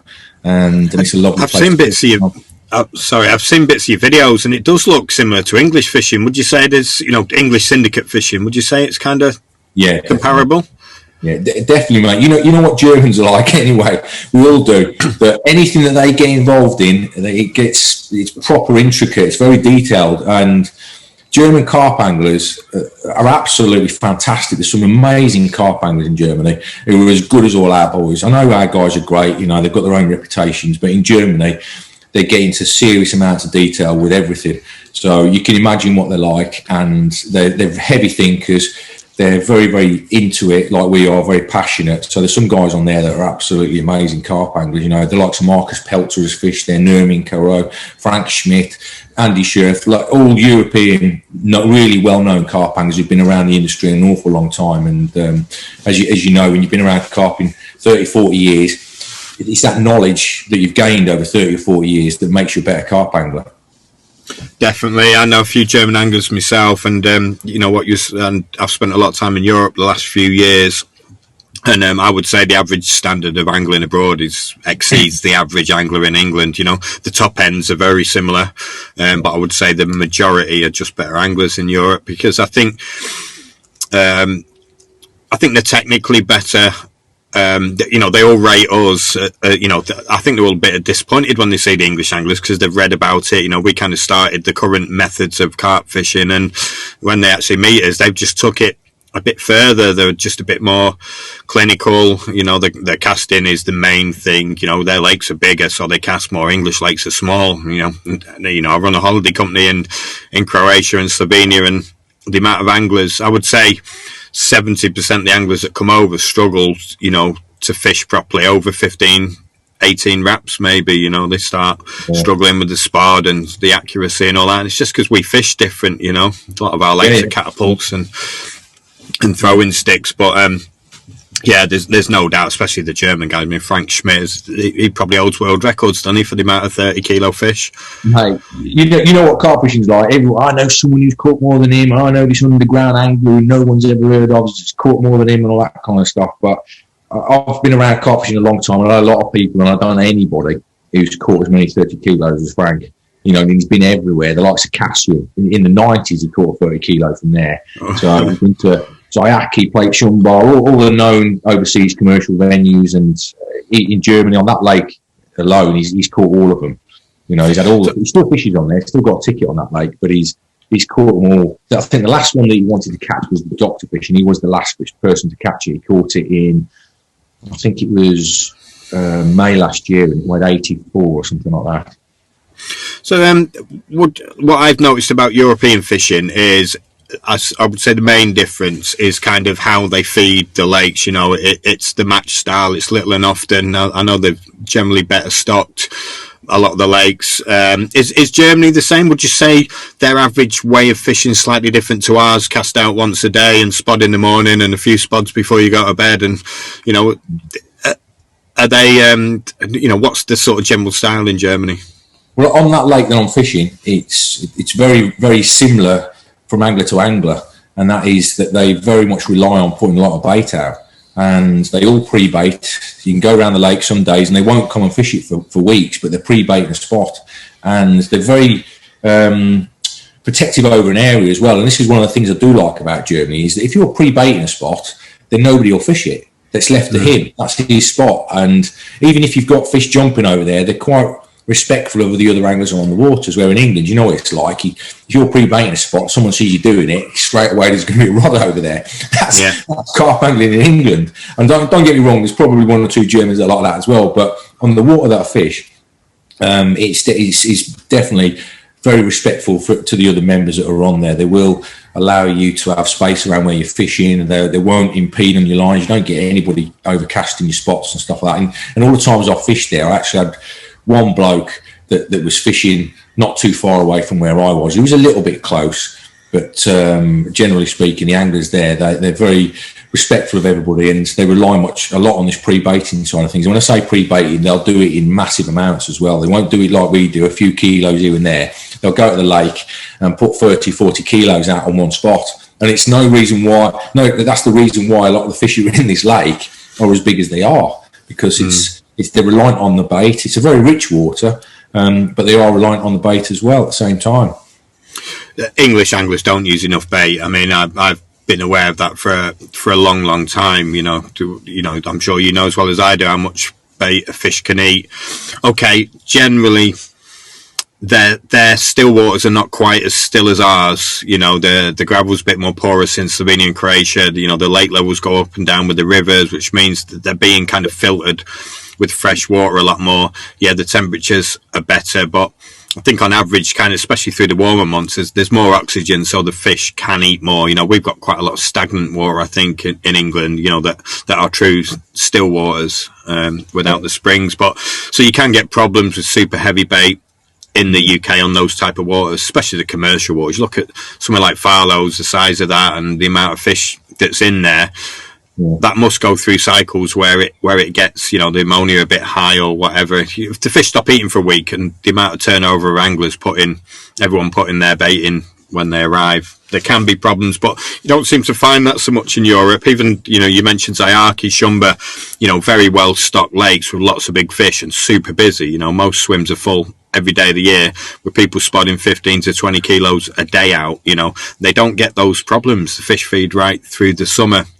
But generally, I don't think English people just use enough bait. It's a different mentality, I think. And the few people that do, I don't know if that was a cormorant or a pike, but something just boshed right in my margin, very close. Not too big for a cormorant, a big splash there. Sorry. I think the thing you've got in England, mate, is it's a completely different carp fishing scene nowadays to what it was. Germany's still very much like the England scene was 10 years ago.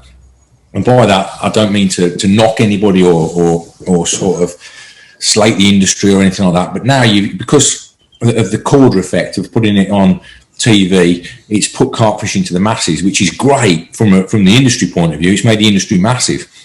But it's also attracted a lot of people into the fishing industry who are very one-dimensional in the way that they fish. They watch a TV programme and they'll put the hit to the clip and they're wearing the golf gloves as they're casting out, and it's very much robotic style of fishing on a lot of English lakes, a lot of the commercial lakes. So it isn't like that in Germany, because a lot of carp anglers and the carp scene over in Germany is very dedicated towards the old ethos of what carp fishing is. The 10% that we've got over here, the likes of the guys that have been doing it quite a long time, who are very passionate about the sport, passionate about the industry. They're very, the old Carp Society members and stuff like that, they're very into it because it is something that they actually love doing. They've been brought up with carp fishing, they're brought up with angling, if you know what I mean. Whereas nowadays, there's a lot of people are getting to it quite instantly. And that instant effect has brought a lot of this robotic style of fishing in, which, I still turn to lakes now in England, and you're watching them, and they are just like what you've said earlier. They get up in the morning, get the spod rod out, put the marker float out, put the golf glove on, and start hitting the clip all the time and putting 3 or 4 spoms out at a time. And when you start accustoming the fish to that style of fishing, from our point of view, and you've been around carp fishing a long time, all you got to do is just do something a little bit different, and you start catching fish. But there is a lot of people that still like that in England, and over there it's a lot different to that style of carping. That's the key on any lake, I think, isn't it? Find out what the majority are doing and adjust somewhere close to the opposite. If they're leaving certain swims alone, I want to be in that corner. If everyone's using short hook links, I'm using long hook links. Everyone's using 20 mil boilies, I'll use short ones. Everyone's using tiny hook baits, I'll use big ones. Mate, it's robotic fishing, it is, isn't it? Put the DVDs on YouTube, and everybody's talking about the same style of fishing. I started doing these YouTube videos, and I get the amount of messages I get telling me about the style of fish. Oh, God, your style of fishing is so different to everybody else's. Yeah, it is, but it works. It catches fish, But if everybody else is doing this robotic style of carp fishing, it's quite weird to watch it. It really is, because these guys now, some of these guys are just getting into carp fishing, and they start doing their own videos and blogs and things like that, and you're watching what they're doing. All they're doing is repeating what somebody else has said, rather than actually knowing how the carp fishing is, and how it works, and how you need to be adaptable to the venues that you're fishing. You can't just fish with one style of angling from water to water. Every venue you go to, you've got to be different. You've got to check out what they're doing, you've got to see what's going on, and then look for the little places that you can do something different to your advantage. Do you find that no matter how long you've been fishing, I know you've probably been fishing longer than I have, do you find, you never actually, not know it all, because we know that we don't ever know it all, but every time I go to a new lake, I think, right, all the experience from the other lakes, is going to help me here, but every single lake throws a new set of things to, get over or to understand or whatever. It's like there's no two lakes the same. No, mate, it is like that. Yeah, they're all different. It's about getting to know the fish. They've all got their own personalities. They've all got different environments, and every lake's different. No two lakes are the same. You're right. There's similarities, and there's things that you can see. Because I remember fishing a lake that was like this, and this is what I did to try and catch fish out of it. So that that's the the big advantage about being an experienced carp angler is that up here, you've got a memory bank of information that you can keep going back to. And I remember when I was a young lad, you know, me sort of teenage years, and you think you know everything. You think you know everything about carp fishing. You think you know how to do it all. In actual fact, with carp fishing, it's not difficult to catch carp. It really isn't. It's not one of those sports that only a certain few can excel at. Everybody can excel at carp fishing because it's not difficult. But to do it consistently, from water to water, like Terry Earn, like Darryl Peck, etc., like yourself, like anybody who's been around carp fishing, it takes a lot of information that you need in your brain to be able to unlock all of these different waters. And that comes to experience. And now as I'm getting older, I sit there and I think, God, you know, blokes who've been around carp fishing 60, 70 years, how much information have they got in their memories? You know, there's some great carp anglers out there from the generation before me. Rod, you know, God bless him. People like Tim Paisley, Kevin Clifford, Kevin Nash, Lockie. You know, I saw Lockie yesterday on Instagram. He's still out there doing it in the snow. That's you know, he's been around a long time, old Lockie, as he's somebody you definitely need to get on your podcast at some stage, because he's a wealth of information, a great angler, a great bloke, who's a good storyteller as well. So, you know, these blokes, they can go anywhere and catch them, can't they?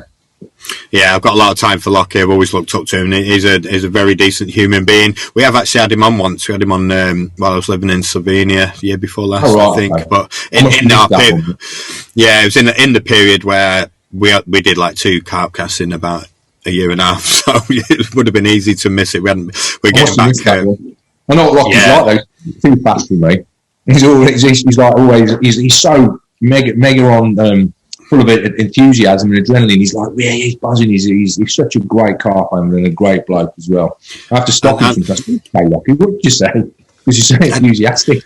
Yeah, and he loves his music and loves his partying as well. So obviously, you know, we hit it off there. So for someone like yourself who's worked in the industry a long time, you've seen it change drastically. I mean, I know you kind of fishing a bit more full time now. You were working in the media. Obviously, most people know you're an editor of Carp Talk for a long time. We've seen that sadly go.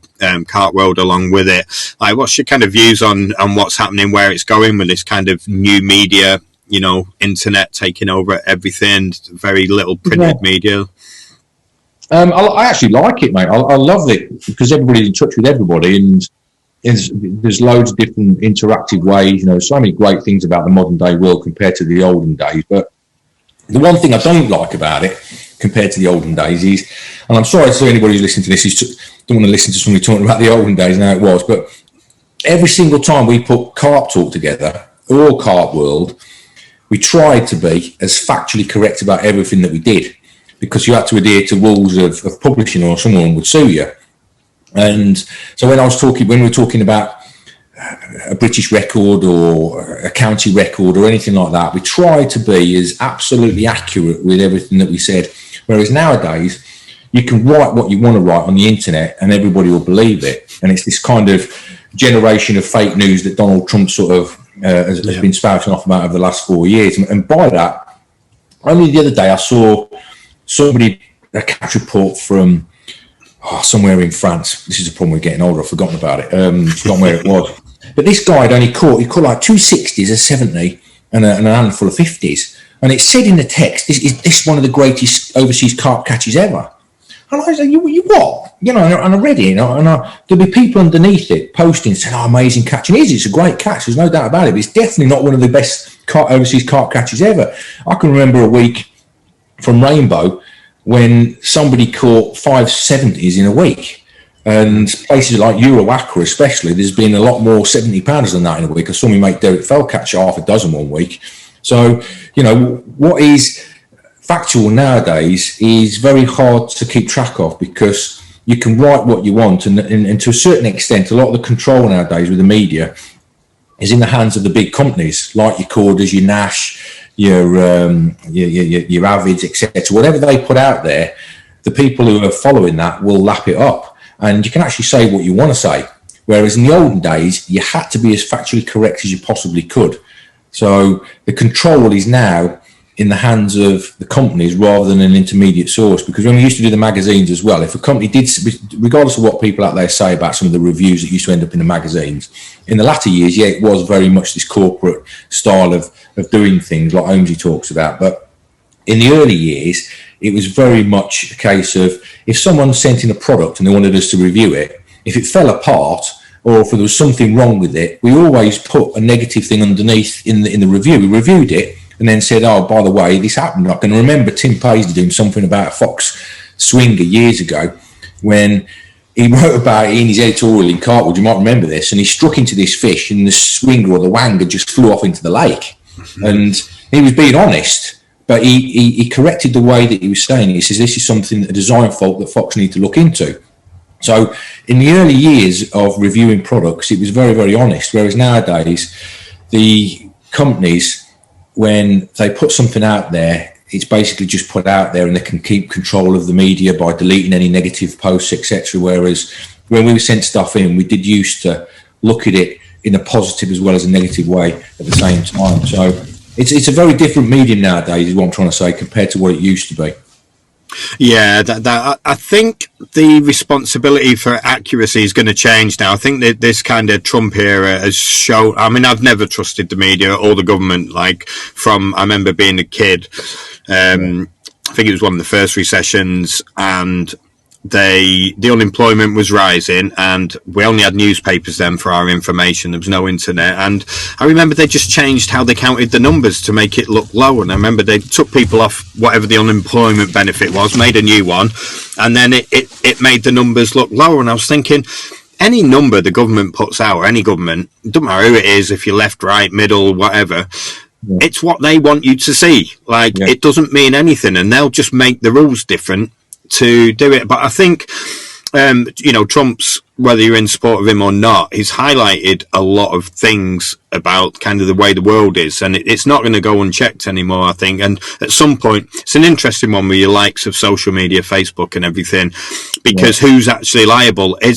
There's some sort of law or around the law where Facebook isn't a publisher. So like Carp Talk is the publisher. So you're liable for anything you print that's inaccurate or libelous or whatever. You're liable, whereas Facebook aren't liable for something I make up on there at all. But it seems that nobody goes after the person either. Not unless it's like a pop star or celebrity or something, then you see a case or whatever. But generally it's like the book doesn't seem to stop with anybody at the minute. So I think that will change, because it's got to be addressed now, because social media was social media as well as printed media. Social media is going to be the only media soon. Not too long away. All the magazines are going to go, the newspapers are going to go in. We all know that. When your grandma's dead, newspapers are going to disappear. Who buys a newspaper nowadays? I don't. It's and some of the stuff that's been reported, you're right. Trump, regardless of whether you like him or not, has made everybody aware of it. And this last year or so, I'm really aware of it now, because I was born, the same as you, James, in an era when you watched the BBC and that was going to tell you exactly what was happening. It was an independent broadcasting, a non-biased broadcasting corporation that represented everybody in the world, really. It always put things out there that was absolutely factually correct. And this last year, you've only got to watch two different news organisations online and see the news, how different the news reporting is. The BBC absolutely hated Trump and they loved Biden, whereas you went on Fox in America and all you would get is pro-Trump and nothing against Biden, so and everything against Biden. So it's down to the individual to take their own direction with regards to what they believe or not. But when it comes to the carp fishing industry, no one's going to take a company to task with regards to when they say this guy's just caught one of the most legendary catches ever, when it isn't. And it's that kind of reporting within our industry that I don't like anymore, because we did Carp Talk. We made errors with Carp Talk, because we did. That's about learning, and then the next week you correct it. But nowadays they don't go and correct it. I saw something on Sepography the other day, which wound me up, this did. And Elliot Gray, who's the editor of Sepography, knows what carp fishing the industry's like. And he put something out there about Claire, as in Samir and Claire, being the most the most established lady carp angler in the scene, or something along the lines of that. And I was just like, hang on a minute, Claire's lovely, she's great. In Samir, this is not knocking Samir, Claire, or anything like that. They make fantastic videos, they do. And I love watching them myself, and I love watching Claire, and I love everything that they do. But she's not caught as many carp as the likes as Joe Green, Briggs's missus, and loads of others on the continent that I know of that's caught absolutely rakes of big fish from all around the world. And it's that kind of stuff that gets my back up a little bit, because you should look at the history before you make your statements. And we all make mistakes, so I recognise that Elliot on this occasion might have made a mistake, but he didn't go and correct it when people underneath him did try and correct him. That's what we were talking about. You're not accountable at the minute, are you? And it's clickbaity. You know, the way the media's gone, it's shock tactics almost, isn't it? You know, you see. You know, you are involved in the YouTube production yourself. You know, as part of your career, which I do want to move on to. But it's like, the way it seems to work for all these, not just fishing videos, but all the big videos, there's like some sort of tabloid headline across the top. You know, I mean, Carp Talk were good at that over the years. You know, but that seems to be the way it is, and especially with the media, the more shocking it is, you know, the more clicks that you're getting. So it's either for advertising or to promote your product. So, you know, if Elliot's doing, and sorry to single Elliot out, but if he's doing a piece about, you know, Samir and Claire, he wants to hype them up as much as he can. So Claire, you know, one of the most notorious, maybe not the right word, but recognisable lady anglers, because they're out there doing it at the minute. But as you said, it's clickbaity at the minute, I think, and you know, and that it does seem to have lent itself to, it doesn't matter too much if how accurate it is. But like you said, for the people that know, it can be quite insulting or just annoying, and it's only a small thing, really, isn't it? But like I said, you know the difference. So, you know, you said about that greatest capture before. I was on Zayarki, where there was a Russian guy, and in 12 hours, in one day, he had 2 90-pounders, 20, I think it was 28 or 26 fish above 20 kilo, all the way up to the 290s. So, I mean, I don't know how many 30 kilos were in there, but it was incredible, and that was in one day that happened. He was on a trip with one of the guys from the club that does trips, and he'd bought 100. He bought the fish essentially, but he'd paid a stupid amount of money for the guide, and then paid the guide, bought 100 kilos of boilies off him, then paid him to spot it in. And then the following day, he had. I mean, who's ever had 290s in a session? You know, let alone in a day. Which shows the stock of that. But yeah, something like 26 fish over 20 kilo.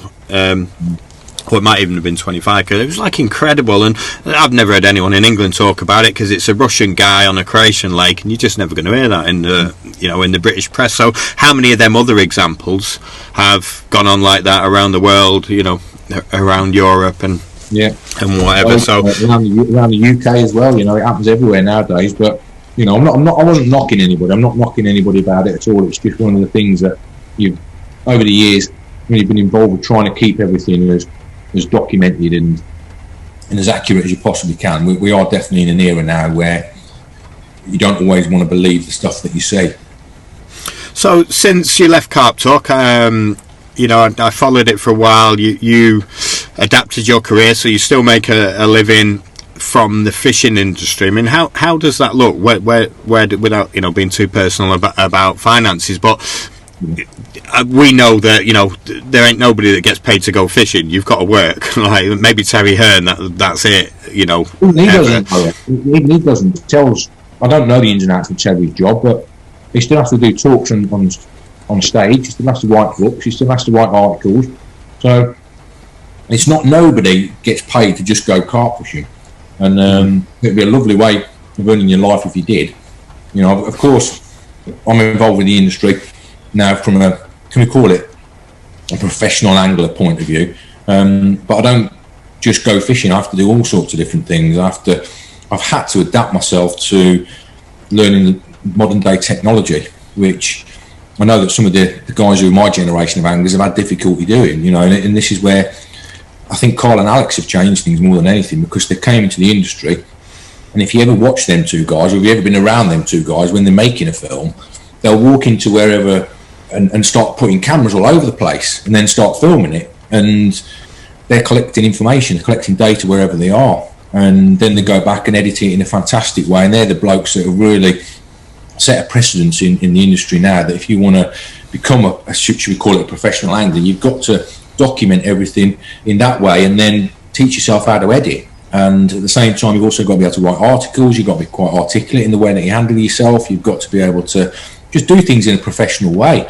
And a company from our earlier generations, you know this, Jamie, but you made a film with a named angler, and there's still people around there now that are like this. You need to have a camera crew, you need to have a sound engineer, you need to have someone who's flying the drone, you need to have somebody then that's editing it. And then you're talking about a production that is costing an awful lot of money. So some of the expenses that go into the brilliant Monster Carp series, and it is a fantastic series, it's the best TV series out there to do with carp fishing by a long way. But the work that and the cost that must go into it is ridiculous, I would imagine. And you've now got Carl and Alex who can do a similar kind of production on a hell of a lot less budget. So, you know, the way I work in my brain is that if I wanted to become employed in the, should we call it, the professional carp angling scene, then you've got to adapt, you've got to learn these things. And I sat there and tried to teach myself how to do all the editing, how to use the cameras. And I can't use them as good as Ollie Davis can use a camera. I can't edit the same as Carl and Alex can, but I'm trying my hardest to learn it. And it's not easy. It isn't easy, but I think I've come to it in a different angle, in that I've been around carp fishing a long time, so I've got a knowledge, same as Briggsy has and some of the other older generation carp anglers have got, a knowledge of angling that is probably a little bit different to some of the younger guys that are doing it, because you do see, as I said earlier on, a lot of this same old style of fishing, whereas I think our generation, you can do things in a different way and probably attract a few guys of our age watching them, because I watch Carl and Alex's videos and I love watching them, but from an entertainment point of view, you know, because they're younger than me, I probably don't listen to the information that they give out, and probably a lot of our generation don't want to listen to younger guys either, but they'll listen to guys who they know have been around the scene a long while. Yeah, I'm going through the same process. I mean, just doing this, you know, from what was an audio podcast, which was really comfortable for me, being an audio engineer and having, you know, produced stuff, you know, for 30 odd years. It's about the video, it's about the YouTube. I'm trying to, you know, Carl and Alex certainly understand how that works, you know, to gain revenue from YouTube. I have no idea about the filming, you know, I'm not even close to an Ollie Davis or yourself probably with the camera.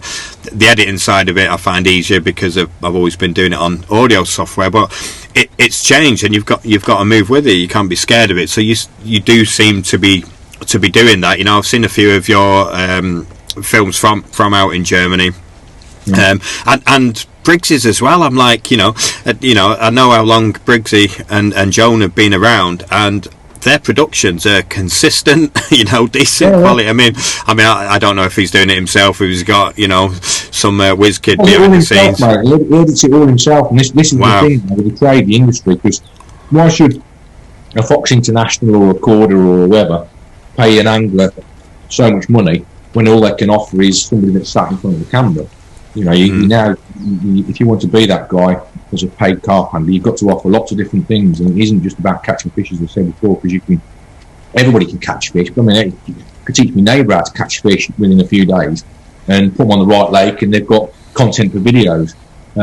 You've got to be able to do all sorts of different things to work in this trade, and I think that's what the younger generation guys who are coming into it, if I said to them, if you want to be someone in carp fishing and getting paid to go fishing, then go out there and try and find a little different avenue for yourself, but teach yourself how to do all this stuff, all this, you know, modern day technology, because it's a minefield. It really is. And there's every day there's stuff been coming out, and I go on YouTube and I find new content creators that I love watching. They make some great videos, and they're inspiring videos. I don't know how long they've been fishing for, some of the people, but you know, if you can put a good production together and get a few people watching it, then it's an avenue for companies to sell gear, isn't it? Definitely. And you know, I've been down the Monster Carp lads, Ali Spooner and Dovey. They came over to Croatia and Slovenia with us. You know, they used some of our equipment, boats and that. And their operation, they've got 3 guys with each of them. So Ali's got 3 people, 2 cameraman and a sound guy. In all 3 swims, they've got their own camera crew.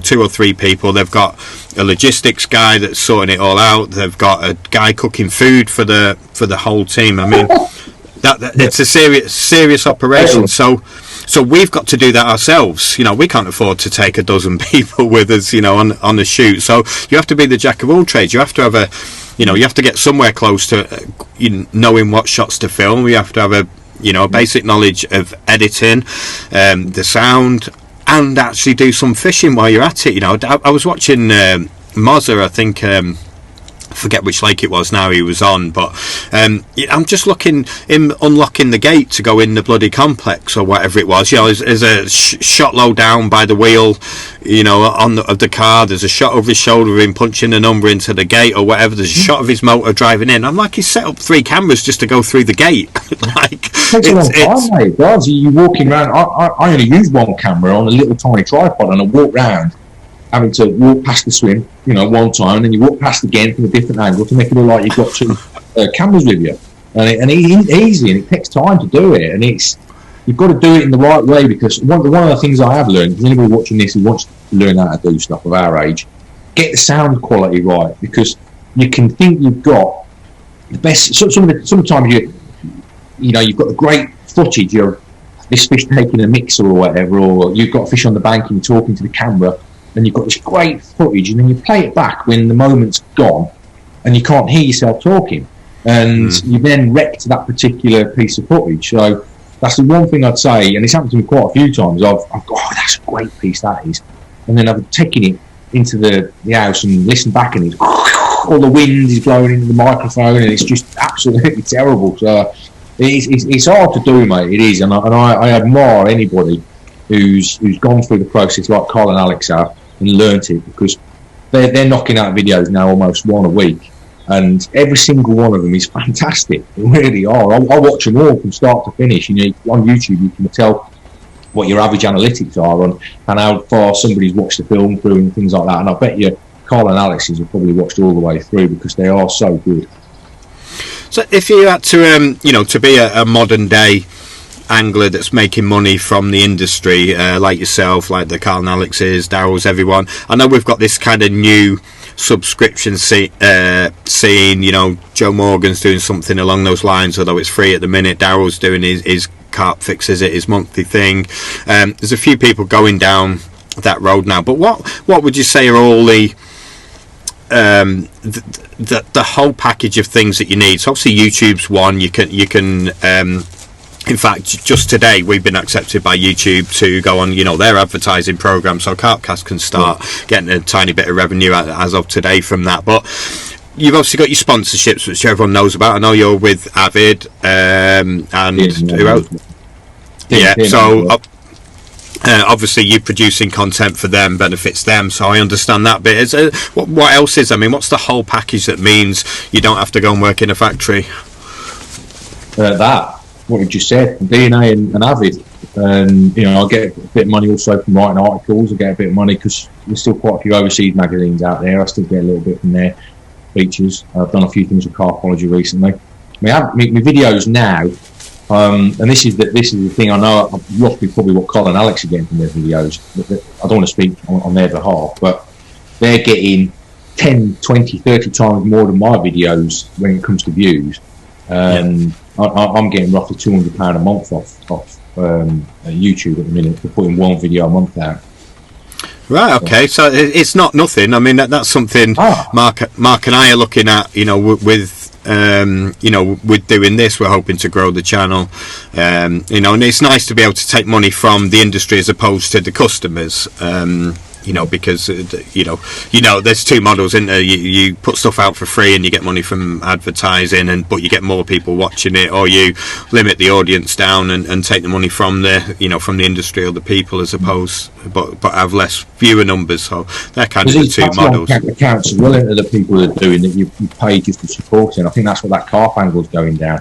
Well, I watched the carp angle, the first one last night, and it said on it, it's like a donations account, something like that, and the content on it is absolutely outstanding. It's a brilliant program. I watched it, and I'm mesmerised by it. So well played to Joe for doing it. It said that they're not taking adverts from YouTube on it as well, but it was the one that I watched the adverts on it. So you'd be stupid to turn down any revenue, because I could imagine it costs the likes of Carp Angle quite a decent amount of money to put those things together. And Sipography, the quality of Sipography is fantastic. It really is. Rich Stewart and Elliot do a great job of that. The content's great. It's fantastically put together piece of work. And the vlogs that I do, and how much work that goes into mine. So the amount of work and effort and time that goes into those Sipographies and Carp Angle, I can only imagine, because they are miles better than mine. But there's done in a much more professional way. Yeah, it's fantastic. We can all learn by, I'm sure one of the main reasons you watch Carl and Alex so much is because it's like an education. When you start producing content, you look at things differently, don't you? You're looking at where the camera angles are, what they've done, and they just seem to get it right, don't they? It's not too complicated. When they used to edit the Nash stuff, it was tricky, there was a lot of shots in time with the music and moving around a lot, but I've noticed their own content. It's just good quality content done right, isn't it? They haven't gone over the top with, making it super technical. As far as like the production, I mean, they're just nice guys as well, mate, isn't they? The way that they come across are really nice guys, and it makes good content. And nowadays, everything's at a click of a button, isn't it? You watch stuff on YouTube. I wish there was a bit more humour involved in carp pushing. I do. I wish there was a bit more of a humorous side to it, because everybody can be a bit. You remember the old days of the old magazines? There used to be that Profumo or Black Lizard column at the back where everyone was taking the piss out of it. I know some of the online things like that, Room 101, go a little bit below the belt, but I wish there was a bit more humour involved in coaching, because you know what it's like on a bank, mate. There's tons of great characters and great people, and it'd be nice if somebody could put something together every few weeks in a professional way that was a bit more sort of jokey and a bit of a laughy type things. And it's one of the things I like about some of these podcasts that are out there. There are some good characters that you meet in these, and you can hear stories from people about humorous things that's happened over the years in fishing. Yeah, it's good. We try and inject a little bit of humour in it, and not being company associated, we can go a bit closer to the bone than a lot of these company podcasts. Do, mate, that's last month he was talking. I listened to the one that he did with Holmesy last night, and he was talking about the one with Luke Moffat. You did go to town on him last year. I remember listening to that. I think, oh, geez, he's gone to town on this one. So, I paid thousands of pounds for a horrible holiday from a guy that didn't care about anything other than making his fish. He didn't want you to catch him. That's the long and short of it. Like, he was not happy. I mean, he told us off for casting in. There's a rule on there: you can't even cast a lead in case it's one of his fish. Now, I understand protecting your fish, but being paranoid about somebody casting a lead in the water. I mean, it was a bannable offence, but not only that, he threatened to break your legs in the meantime after you've given him, I forget what the lake was in them days between four of you, but it's quite a few grand. You know what I mean? And I had the big one, the 90 pounder in my swim in the edge, like 6 foot in front of me. I'm not allowed to fish for it. There's about 15 cameras around the lake, and he's watching you, and he's straight on the phone threatening you. If you do anything, you're not allowed to stalk without fishing from a boat, right? Which meant you have to put a big plastic boat over the fish's head to even attempt to. I wasn't allowed to just underarm flick a free line bit of bread at this 90 pounder. It's a sore subject for you. I can tell the way you're talking about it. Mate, when you give somebody a lot of money, but the thing was, we knew it was going to be like that because the previous groups had had the same experience. The fish were spawning, hadn't spawned, and so he'd basically shot off all the areas where the fish were. So, but still wanted your money. I'm on the Saturday morning and said, we can go somewhere else, Luke. We'd paid the deposit, but like, if we're not going to be able to fish properly, he's like, no, you come, everything's all right. And then once we'd give him the money, he wouldn't let us fish. You weren't allowed to fish 4 boat lengths, which is like 4 rod lengths basically, from the bank anywhere. And if you know that lake, it's deep as hell all over, apart from the 90% of all the fish are within 2 or 3 rod lengths of the margins. Because they're deep margins, and it was just the fact that he blagged us for the money. I'm okay with whatever your rules are, but if you're taking my money off me and not allowing me to actually fish, then different story. And then if I ask you if that's going to be the case and you lie to me, and then take me money, different story. So yeah, at least you tell it as it is, mate. That's the good thing about these podcasts. I like to say that there's a lot of humour on them, and there's a lot of truth said in them as well, which is always good. You know, you get to know the personalities of the people that are on them as well, which is always a good thing. Of course, and loads of great personalities in carp fishing, tons of great. I saw that one with Richie McDonald the other day on Photography. That was a good one. You know, he's somebody that's been around fishing a long time. You don't really see a great deal of him, do you, nowadays? So to see him in full flow on there, it was another great piece of work-class photography. Yeah, and you've never been one to mince your words either. You know, you've been one of them people that's generally been pretty, got an honest reputation, I would say. Yeah, I say that as it is. I do. That's just how I am. You know, it upsets some people, but that's how it is. You know, I get told it enough straight to me as well by people as well. And I accept it. I'd rather people be like that. And, you know, carp fishing's. I love carp fishing. I love when people turn around to you and say it's not just about catching fish. It isn't. I'm heavily engrossed in the industry because I'm so passionate about it, and I love seeing the same kind of passion from people as well, and hearing people say it as it is. You know, people do nowadays are so easily offended by things that gets told to them. It's just like, okay, if that's your opinion, you know, it goes over my head nowadays as I get older. When I was a kid, I used to get a bit fiery about things, but now I'm sort of, you can say whatever you want to say about me, and I just either leave it on my Facebook page or delete it and think, yeah, you're just wasting your time, mate, or I just don't try not to engage, because I think it was my missus that said to me, when I first met her, I've been with her now 9 years, I think it is, and it was around that time when, you're a moron, you're a cunt, you know, and he was doing that on everybody. And I remember sitting there with her one day, and I'm going to grade it, you're having a go at your phone. You're falling out with people on your phone rather than face to face. And she was like, some of these people that are saying this about you don't even know who they are. And I said, no, I don't. She said, just get off the phone. And I have to do it now with Greg Ellis, because he's getting bits and pieces sent to him, and he's just like me when in my 30s. He's getting wound up by it, getting all fiery. He said, I'm going to do this, I'm going to do that, I'm going to do that. I said, Greg, just chill out, mate. Just delete them. Just all that negative crap, you don't need it, do you? And as you get older, you sit there and you process and you think, yeah, okay, it is just a phone. It is just a phone. Online abuse, whatever, you just delete it, leave it.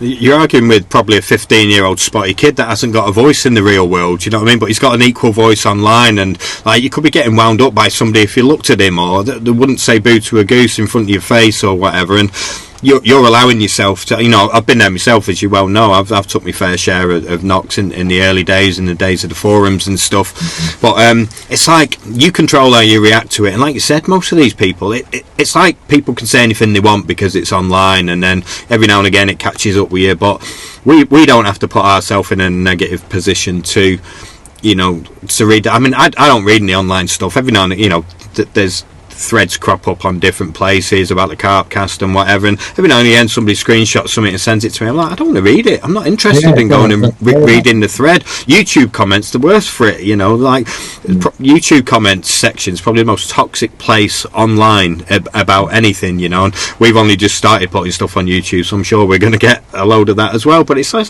I ain't going to read it. No interest in it whatsoever. These people that send you screenshots, have you seen what so-and-so said about you? I don't care, mate. I really don't care anymore. Just let them say what they want to say. And it's fishing to me now. It is a job, but it's more now to do with. I think when you're younger, you've got that sort of ego. I mean, we've all got egos. Blokes have got egos. That's how people are. If anybody says, "I've not got an ego," yeah, piss off. You've got an ego. We need egos. Egos are not a bad thing, Yeah.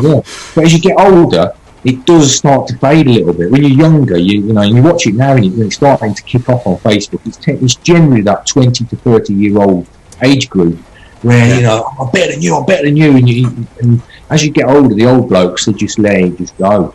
And, nowadays, I see stuff and I just don't get involved in it. I try and go on Facebook and the like and say nice things to people, because you see so many great catches on there, and it's nice to tell people, well done on your fish, mate. And I noticed that with Levy. Dave Levy goes on Facebook, and virtually every nice fish picture I see, he's always saying nice things.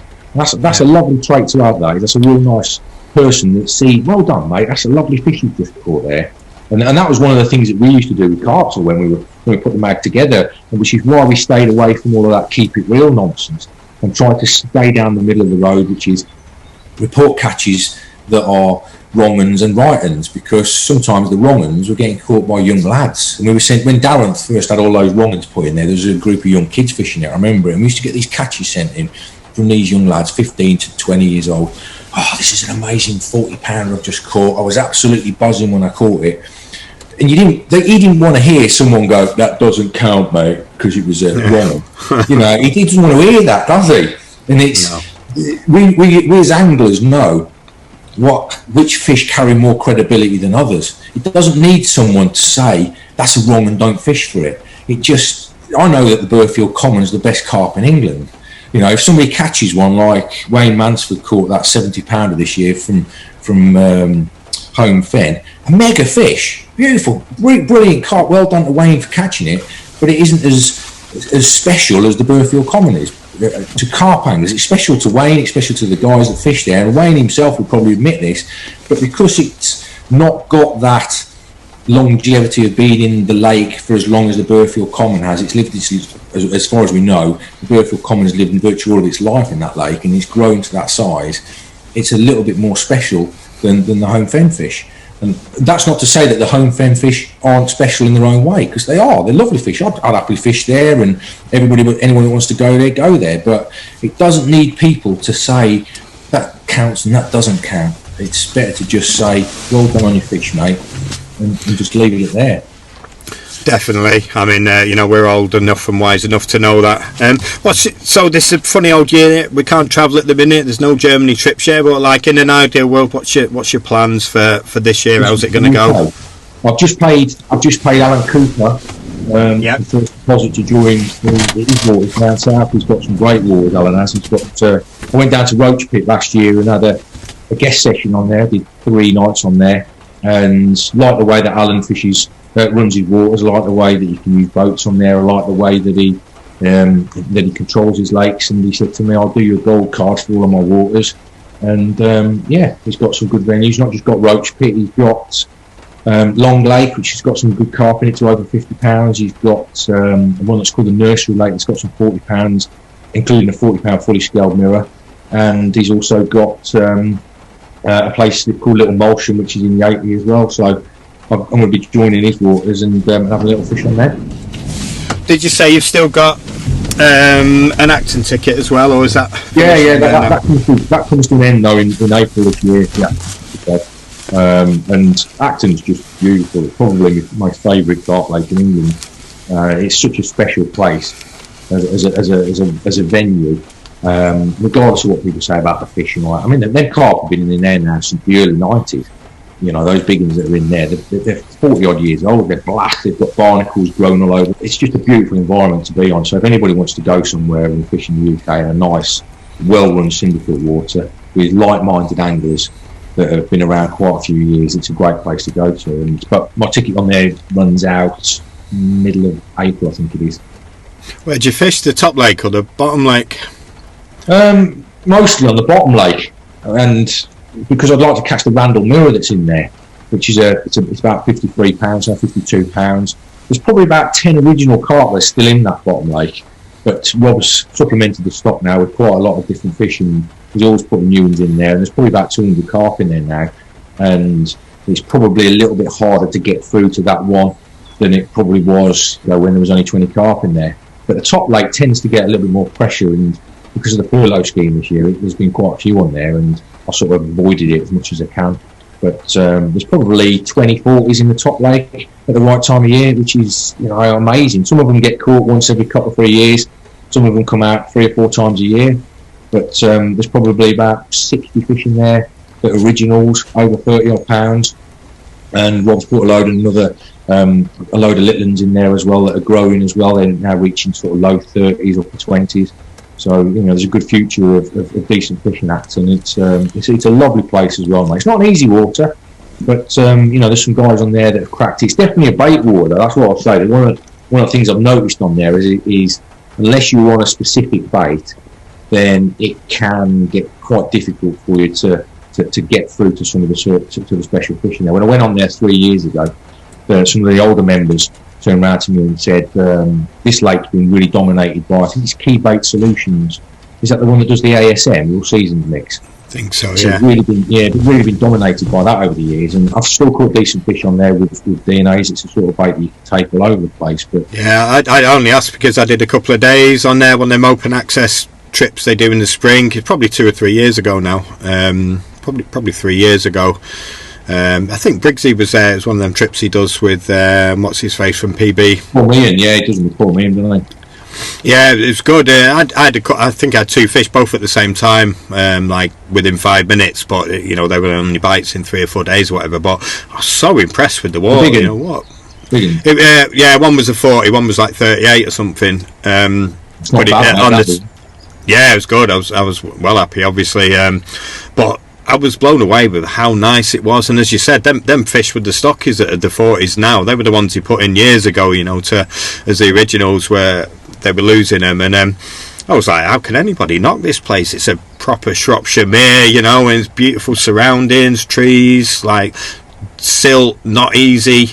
I was like, wow, it's a proper lake. I liked it a lot.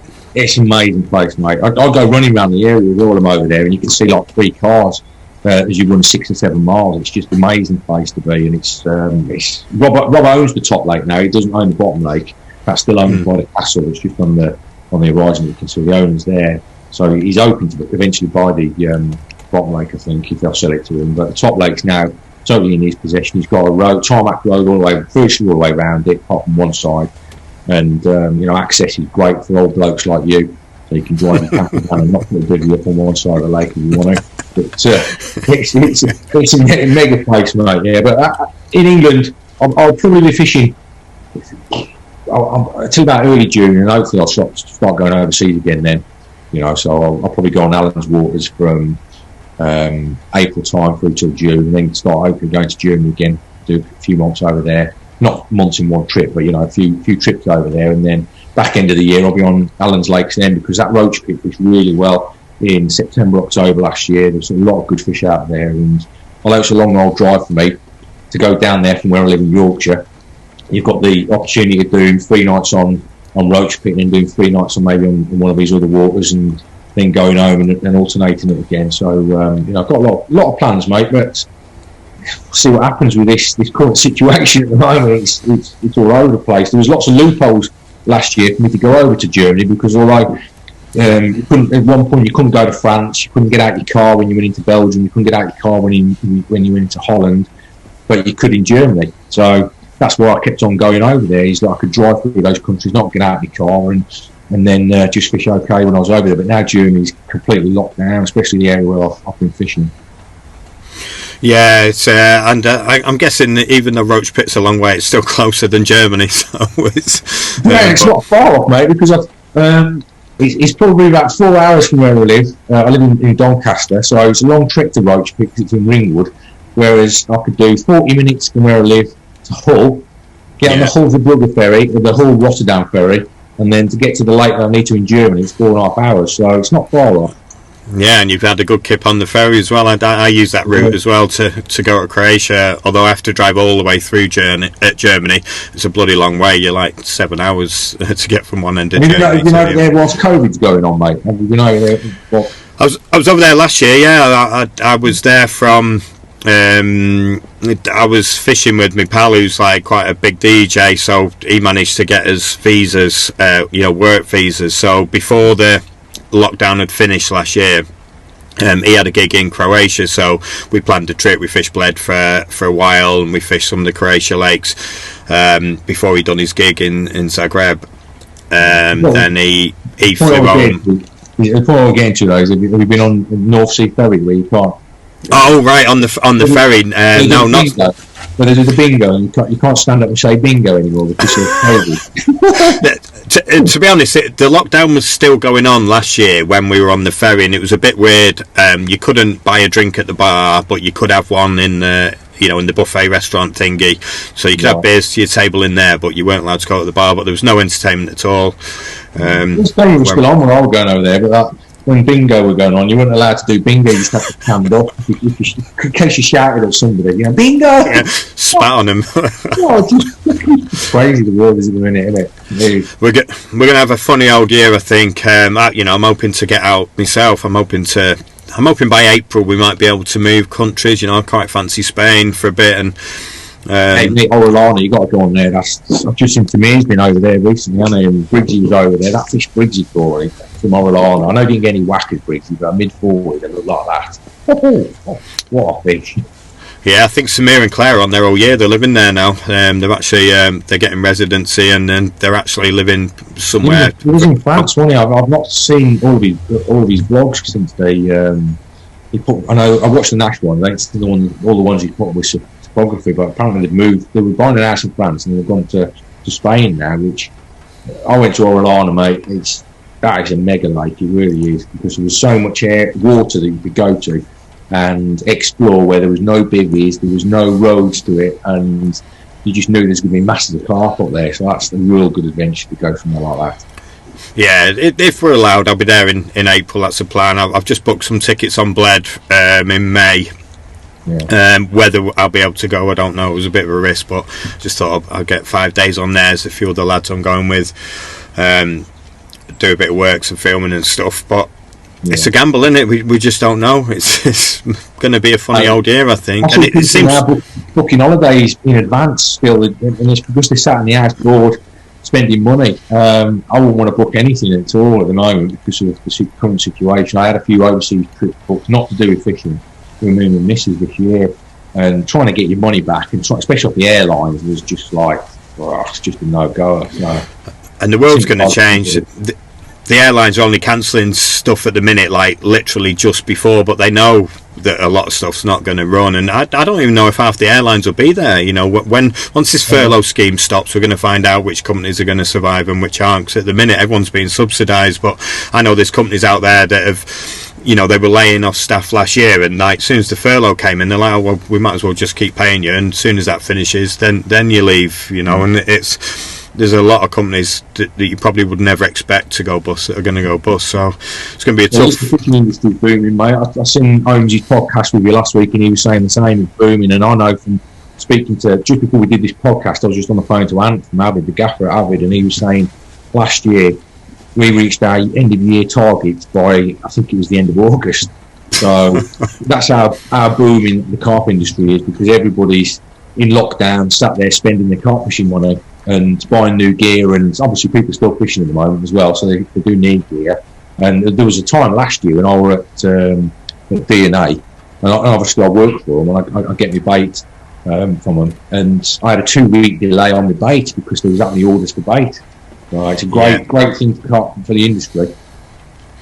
Yeah, it's good. I mean, there may be a drop. Obviously, once people can do other stuff, they can go at the football again, all the other hobbies that, you know, they've not been allowed to do for now, then fishing might take a back seat. I don't know. I mean, I spoke to Danny at Corda about this a little while ago. I was chatting about something else and just getting his opinion on how the trade's going. He's like, it is a bit of a false storm. We're not spending any money and we're making loads of money. He said, but it ain't going to last like that. He reckons there's going to be a dip worse than a normal year once people can get the freedoms back, go on holiday, you know, do the other stuff that they like doing. But I don't know. There's obviously new people coming into fishing off the back of this as well. That's where you can't knock them, mate. Corda have just done an amazing job. I wouldn't have a job like I've got now if it wasn't Corda, because 10 years ago, this kind of job that I've got didn't exist. Yet there's now dozens of people who've got the same kind of job as I've got, and that's because Corda have made the industry big. You know, they've done what they've done, pushed it to the masses. And although I was turning around earlier on and saying about the number of robotic anglers that's now in the industry, that's just a consequence of what Corda have done. They've made the industry really, really big, and Corda, hats off to him. You know, Dan's just an amazing bloke, because he started with nothing, and look where he is now. And Ali, you know, Ali's created it just as much as Dan has. Yeah, fantastic. On that note, mate, I'd like to say thank you for your time. Congratulations once again on an achievement. You know, if there's anybody that should be achieving, lifetime awards for services, you're certainly one of them. And again, thanks for your time. No, thank you for having me on, mate. I've thoroughly enjoyed catching up with you. It's a long time since I've seen you. So good luck with the rods today, mate. Hope you catch one. It looks like it's raining over there now. So It's getting warmer for the next couple of days, so yeah. Good luck, mate. Anyway, catch up with you sooner or later in reality. So big thank you to Crowy. I think that's us pretty much done, in it, Mark? Oh, maybe tell them how they can get a chance to come and fish with you, me, and with a non-leaky Nash Titan T1 bivvy. What they got to do? They have to go to carpcirclegiveaways.com. carpcirclegiveaways.com. Go over there. There's a small competition. It is £7 to enter, which, let's be honest, £7 nothing. You could end up for a couple of days on the bank with me and Jamie in a brand new bivvy. I might enter myself.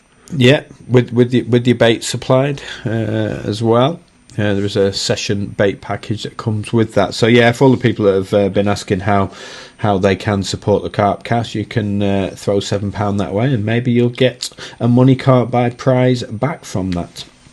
So yeah, please get yourself over there, carpcirclegiveaways.com. That's pretty much it, Mark. You got anything else? No. That's for... Oh, look at this. Just in time. My wonderful wife has brought me a brew. Oh, tea or coffee?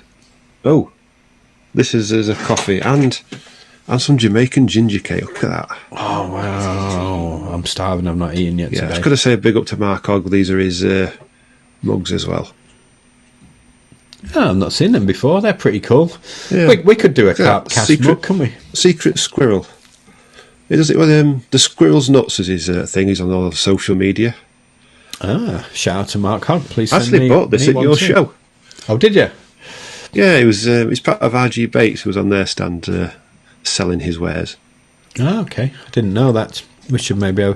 Trouble is with merchandise, it's such a ball ache to send out and stuff in here. And me and you are both busy outside of our normal day-to-day stuff. We found that with we know that when we're doing Carp Cast stands at the at your show. It was whoever was there last ended up with all the clothing. Exactly. Yeah, merchandise is probably not my forte. But but yeah, all good. Yep. So carpcirclegiveaways.com. We'll see you in the virtual pub in the Out of Bounds next Friday, the 12th. Yeah, you'll be there already. I'm off today. I'm going to wait for you. Yeah, hopefully we can get some rods out of the canal at the back. Woohoo! Yeah, that'd be good. Have a virtual buzzer going off and somebody running out. Who hasn't wound the rods in? Except mine probably won't be going off. It'll just be flashing different colours if it's cold. Till next week. We'll see you then. Cheers.